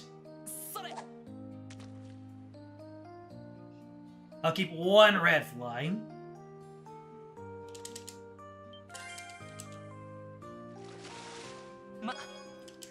Okay, we got 4 of them.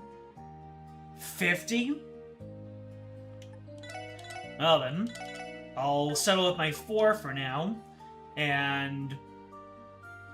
Or... Well, what am I to do? Should I get the 5th Kasagin? Do I not need my red flies for anything else?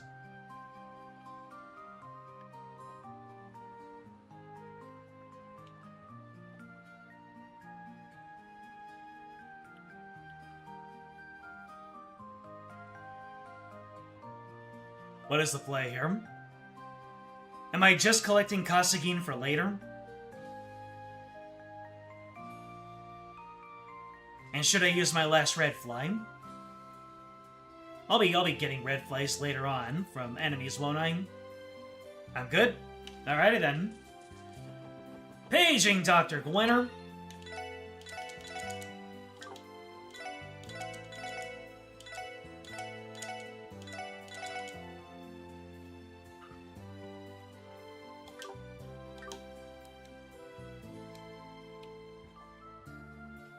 I'm good. I remember this guy. He's one of my villain candidates. Look at him. He's an educated gentleman, wearing glasses with a kindly expression. A little bit aloof and irresponsible. He fits the criteria.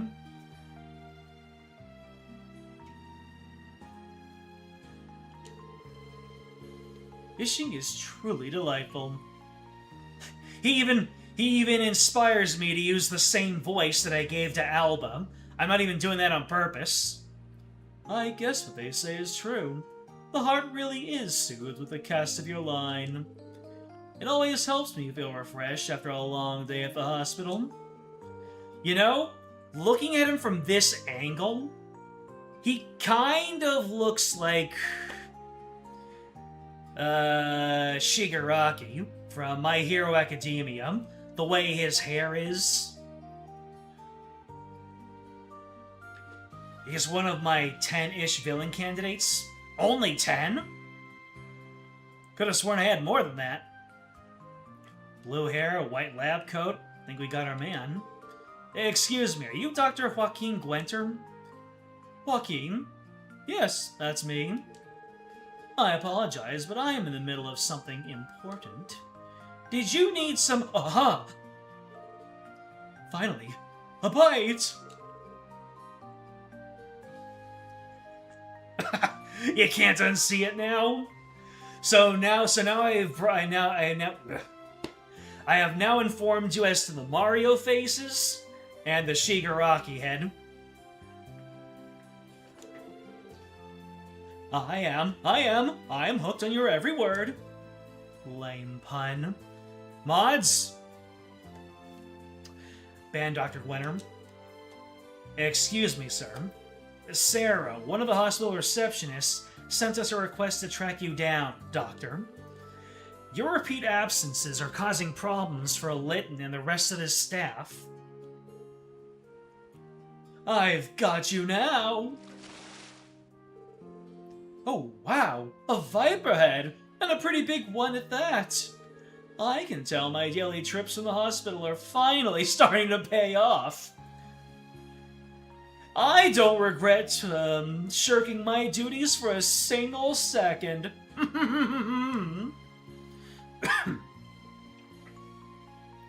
You're thinking the look that's just like Ginpachi-sensei. You need just a little, Ginpachi-sensei. Not Kenpachi! Not Kenpachi-sensen! You're drunk.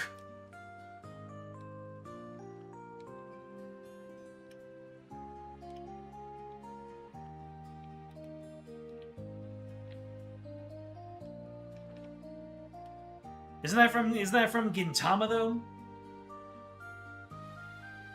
Yeah, there you go. Not all up on my Gintama. But yeah, Dr. Gwenner, not only is he saying I'm glad to be here now, I am never remorseful for any of my trips out here. Screw them kids. The dude's in his own little world. Sorry, bud, but I don't think he heard a word you said. I think you'll have to explain yourself again, Lloyd. But I was already yelling. I assure you that won't be necessary. The hospital staff is awaiting my return, right? Nice to meet you all. I'm Dr. Joaquin Gwenter. The purple in his eyes. He's got a pen in his pocket. Kind of got a lavender shirt going there. Oh yeah, this guy's a candidate. I'm just a simple associate professor over at St. Ursula Hospital. I can't help but feel we've met before. Deja vu, perhaps? I suppose there's really no point in trying to remember then. No, I wouldn't call this deja vu. You should have started with an introduction. Better late than never, right? I'm Lloyd Bannings, member of the Crossbell Police Department's Special Support Section. Now, Dr. Gwenner, will you? It's fine, Lloyd. I understand the dilemma. So, does that mean you'll return to the hospital? That's a good question, ma'am. However, I've been looking forward to the Fisher Cup for the last 2 months. It's kind of a big deal for us anglers. Since I won't have any free time during the festival, I figured I'd treat myself with this little fishing trip. Do you have no sense of responsibility as a physician? Well, of course I do. My wrist is awfully sore from all the apology letters I've had to write every time I snuck out of the hospital last month. Harold and Joaquin are the same dude? Facts. Have we seen them in the same room before? Every single time I ask that question, it ends up happening, like a minute later. It's a good thing my old chum Lytton was there to help me write half of them. Damn, Dr. Gwenner, damn. We're getting a little off topic now. What do we have to do to convince you to return to the hospital? Let me think about that. Well, since we're already at the Fisher Cup, why don't we settle this over a battle of the baits? You mean fishing? Yes! Baiting! Who shall be the master of it? Exactly. If you manage to reel in something larger than the viper head I just caught, I'll gracefully accept your feat and return. Simple, right? So, it all comes down to a fishing match, huh? Think you're up to it, Lloyd? Fine. I accept your challenge. Any rules I should know of? Spoken like a true angler. I'll show my viper head to Sheridan in a little bit. Once you've caught a fish of your own, have him inspect that one as well. As long as you catch a larger fish than my viper head, you will be declared the winner. Keep in mind there are no do-overs. Once you've shown your fish to Sheridan, that's it. Oh, and no leaving the sandbar. Come with all your gear in hand, because leaving the sandbar to supply is forbidden. So, how do the rules sound? No complaints from me. I hope I have enough bait on me. Maybe I should ask the other fishermen if I don't, though. I think it's time we start our bait off.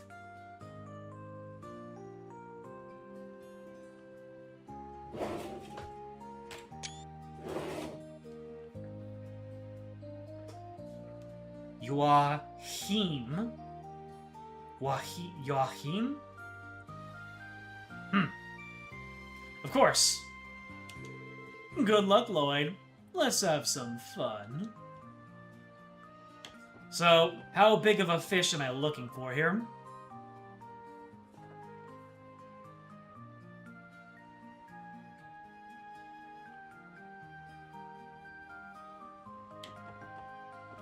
Oh. So he's a character in Reverie. Unless he is the villain. They're just talking about his actions in this game. You're not gonna trick me.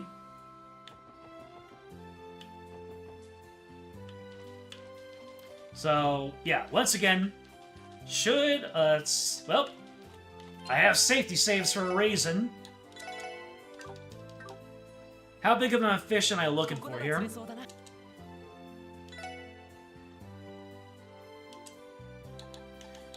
Did you just talk about the master baiters at work? Oh, this spot can't be monetized.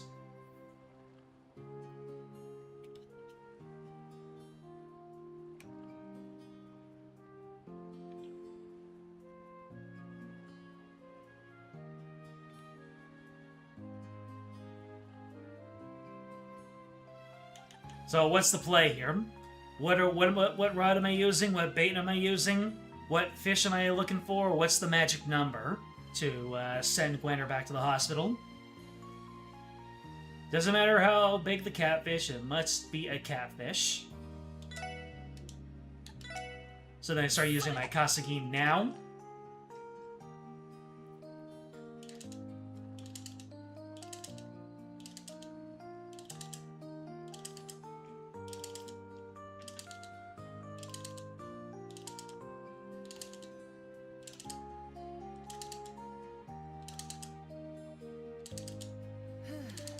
Okay, nothing's biting. Kasagin is the bait.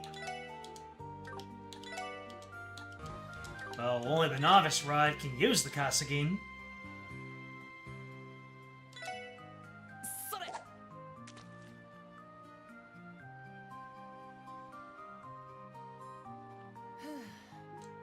Nothing's biting.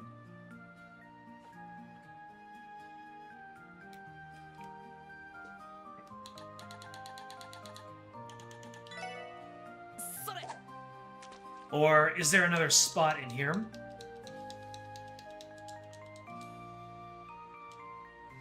Yep, that's what I thought.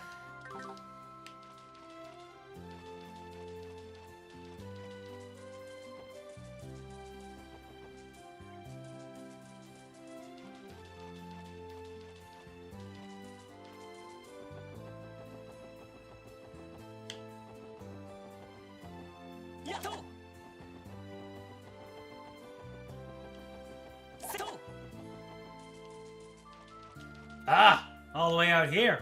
I got him. Pretty easy to miss that one.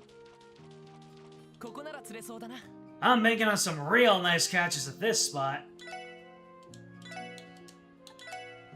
Alright, luck be a catfish tonight. Actually, don't. I wanna catch a catfish, I don't want to get catfished.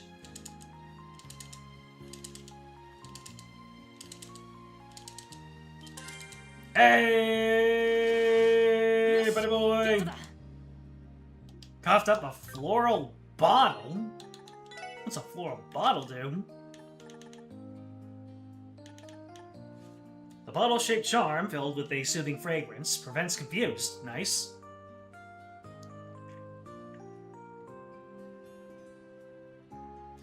So I got one catfish.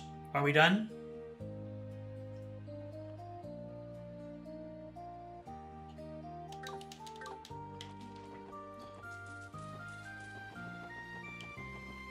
Do I talk to my boy here?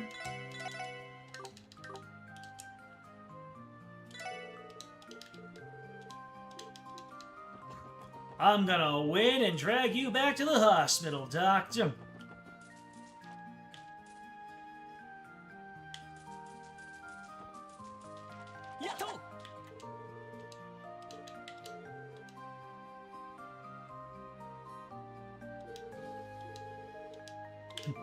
Oh, so other Lloyd, liberal Lloyd, tells us right straight up, get a catfish.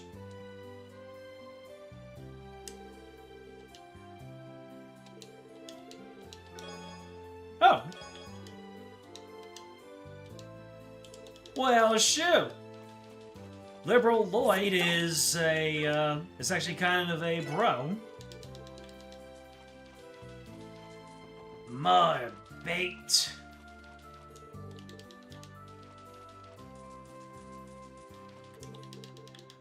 Yeah, Liberal Lloyd was a real G. Alright, I got my catfish. Let's go ahead and give up the fish.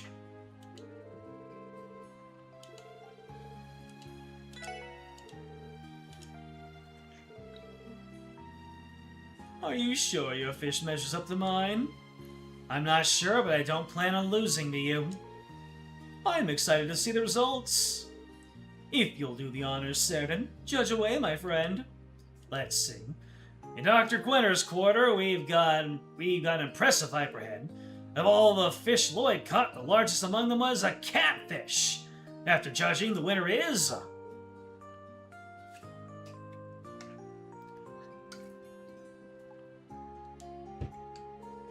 Lloyd Brannings! Flint Lockwood! Come again. Are you sure there wasn't an error in your judgment? Them's the breaks, bud. Lloyd's fish is absolutely massive. Trust me, my eyes never lie. I can't believe Shigaraki is talking to Mario. You're kidding. You did it, Lloyd? Hell yeah! You never failed to deliver. I won. Fate is cruel. Well, a win's a win. Here's a little present to celebrate your victory. Celestial Bomb! Later on in the game, you'll force me to use it, won't you? Thank you, Dr. Gwinner, I appreciate it. Now it's time for me to hold up my end of the bargain. Off to the hospital I go. Really? I was expecting you to throw more of a fuss. Excuse me, miss. I'm not some ratty child. Anyway, our little match was a great opportunity to get some quality fishing in. I'm more than satisfied for the time being. Huh? He's a crafty 180. He was totally using us to buy more fish in time, I bet. Utterly despicable. Truly, this will be the worst thing he'll do in the course of this game. I haven't the faintest idea what you mean. It was a pleasure, Certain. I'll see you around. Sure, pal. Looking forward to seeing you at the next competition. Likewise, friend. Now, if you'll excuse me, special support section, I have a hospital to tend to. I'll be waiting at the bus stop if there's anything else you need from me.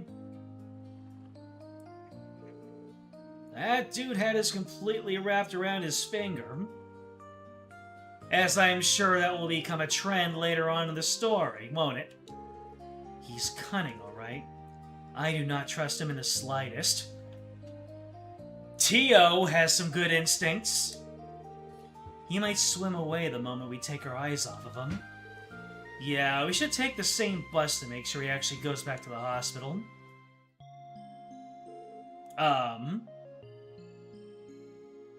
I didn't get a chance to talk to everybody.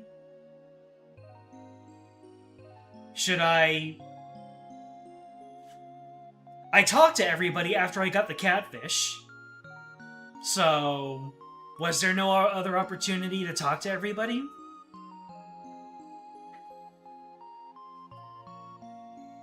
Unless something was mistaken or I did something wrong? Because I remember talking to everybody and then getting my fish judged. Gonna have to go back before the city then. Okay. Where in the world were you, Doctor? Do you know how many people you've inconvenienced by disappearing without a word? Well, if you must know, I was competing in an intense event known as the Fisher Cup. It was put on by the Fishermen's Guild, and seeing that I am a member, I couldn't possibly skip it. I have the angler's code to uphold. This is serious, Dr. Gwinner. You do realize that Lytton is filling in for you as we speak, don't you? Oh, Lytton is? I really am blessed to have such a capable pupil. I think it would be rude of me to rain on his parade, considering how hard he's working. So, why not let things continue as they are? Ah, yes, I think that is for the best. It'll be very educational for him. Very educational indeed. Get back to work this instant. Yes, ma'am. Is this guy always like this? He's supposed to be an associate professor, so I presume he has the qualifications. They do say it's a fine line between genius and insanity. That's enough before he hears us. Well, ladies and gentlemen, it's been a pleasure, but I'll have to excuse myself here. Next time we meet, let's go fishing again, alright? I won't take no as an answer. Again? Ignore that. I don't know what he's talking about. Do you need anything else from us? No, that should be everything. Thanks for the help. You four are lifesavers. I don't know how else we could have gotten them back this quickly. If you're ever in need, please don't hesitate to come to us. We'll make sure to provide as much assistance as we can. Thank you. You can count on us as well. See you around. Well, there we have it. So, we are going to go to the halfway point. Yeah. Oh, the sandbar's right there. Gotcha. Cool. Alright, everybody. I wish to speak with you. What was it? How was it pronounced again? Joachim?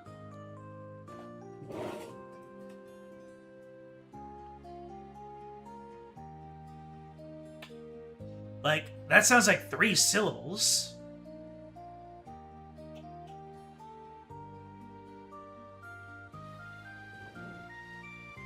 Joachim came up to me and insisted I take this novel a little while ago. If you asked me, he was being a little too shady about it. But then he swiped some of my bait while I was off guard. Does this guy just mess around all day? You want to take this off my hands? Hey, Glenn number 6. Let's go. So I guess that was the thing that we were talking to everybody about, but we need to say goodbye to Liberaloid. Good pal of mine by the name of Estelle is in Crossbell Embracer Guild business. That gal knows her stuff, let me tell you. I challenged her to a match once, and I was like a fish out of water. No commentary. No saying, hey, wasn't that the Bracer girl? We left the guild unattended. Alrighty then. I guess we can read Glenn, and then we'll be done for the night.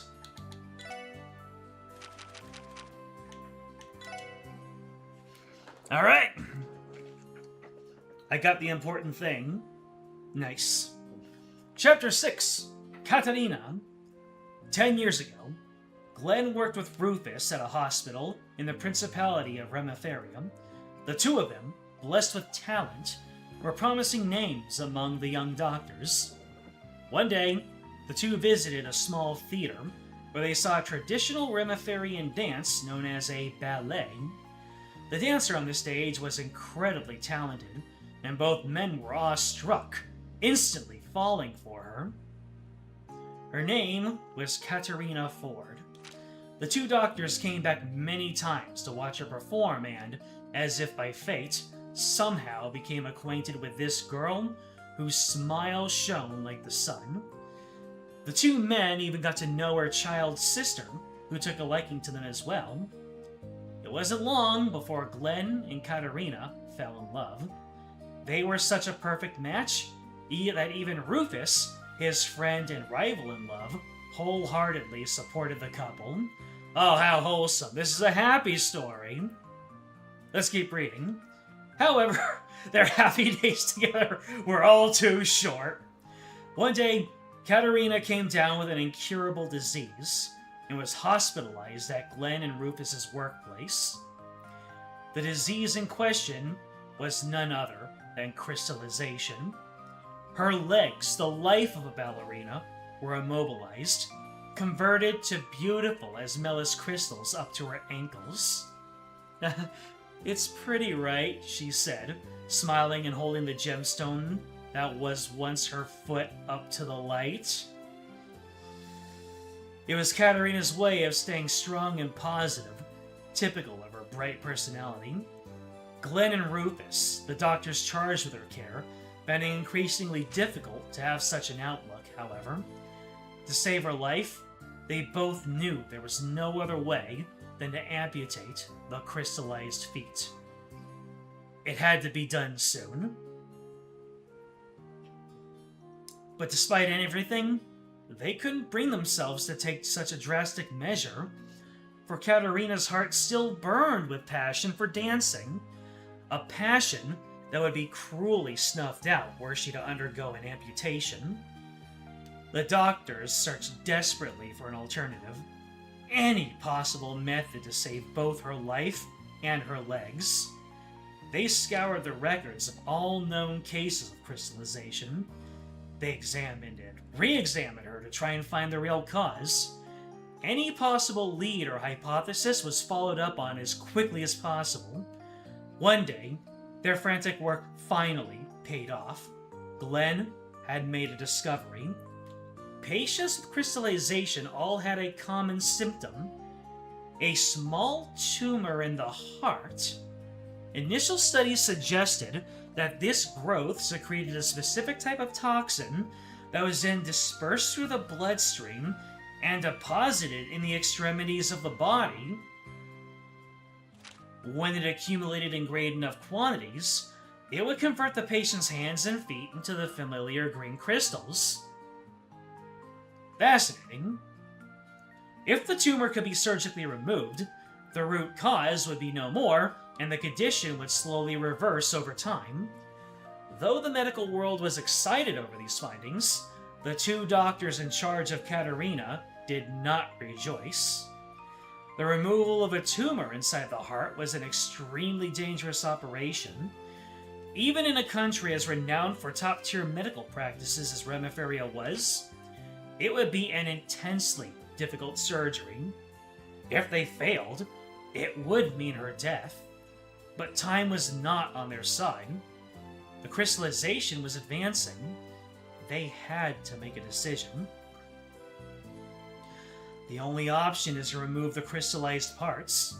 Choosing between life and ballet is foolish, Rufus asserted. Not wanting to go through with such a risky procedure, Glenn agreed with this conclusion.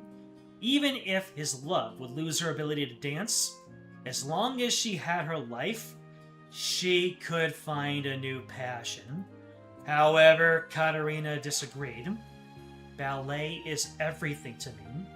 Losing my legs is no different than losing my life. If there is even a small chance that you can do it, I want to bet on your success, she begged her beloved Glenn. As the operation neared, Glenn grew more conflicted by the day. She was betting on his success, but with her life as the chips. The closer the surgery drew, the more he began to worry. In the end, her wishes got through to him, and he decided to do as she asked. Rufus fiercely opposed, but upon seeing the look in Glenn's eyes, he understood his friend's resolve. Seeing that Glenn would do anything to save her, he realized there was nothing he could say or do that would stop him. The day arrived. Glenn was to be the surgeon. Katerina's sister looked on with concern as Katerina was transported to the operating room. "I believe in you, Glenn," whispered Katerina. Grasping Glenn's rugged hand, she fell into a deep sleep under the anesthesia. She never woke up. Glenn's story was finished by Rufus as he stepped out to join Glenn and Sherry on the rooftop. Afterward, Glenn abandoned the hospital. He ran away from Katerina's death and became a good-for-nothing back-alley doctor. Upon hearing Rufus's words, Sherry glanced over at Glenn. "What do you want, Rufus?" Glenn didn't look up at his old friend. He simply continued staring down at the city below. Rufus took a moment to choose his words carefully before finally replying. "The date for Hugo's operation has been decided. It's 1 week from today." So unfortunately, I was right in the money when it came to Glenn's history of crystallization. Someone important to him came down with it, and it defeated him.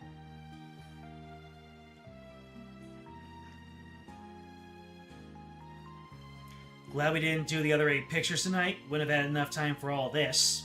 Reasonable.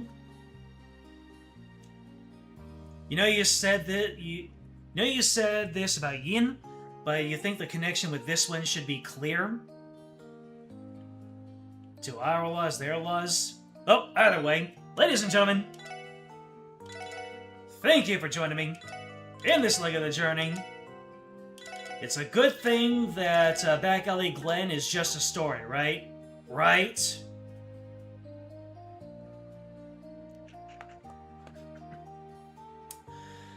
Yo, you're very welcome to the stream. Glad you had a good time. Thank you for your blessings and blorfs. And thank you if you are watching the stream as a VOD, so you know what to do. Like, subscribe, comment, ring the bell, join the Discord. It is in the description. It will let you know when the next stream comes up. We will reconvene on Saturday to make sure that Dr. Gwenter goes back. Well, actually, we already made sure that Gwenter goes back to the hospital. We're going to go back to report on our success and see where the story takes us from there. Maybe we'll get to the next day. Oh, sweet summer child. But for right now, that'll be it for us. We are going to take the bus back to the city, turn in our quest, and who knows what's going to be waiting for us. Plot, perhaps. Until then, I'm out.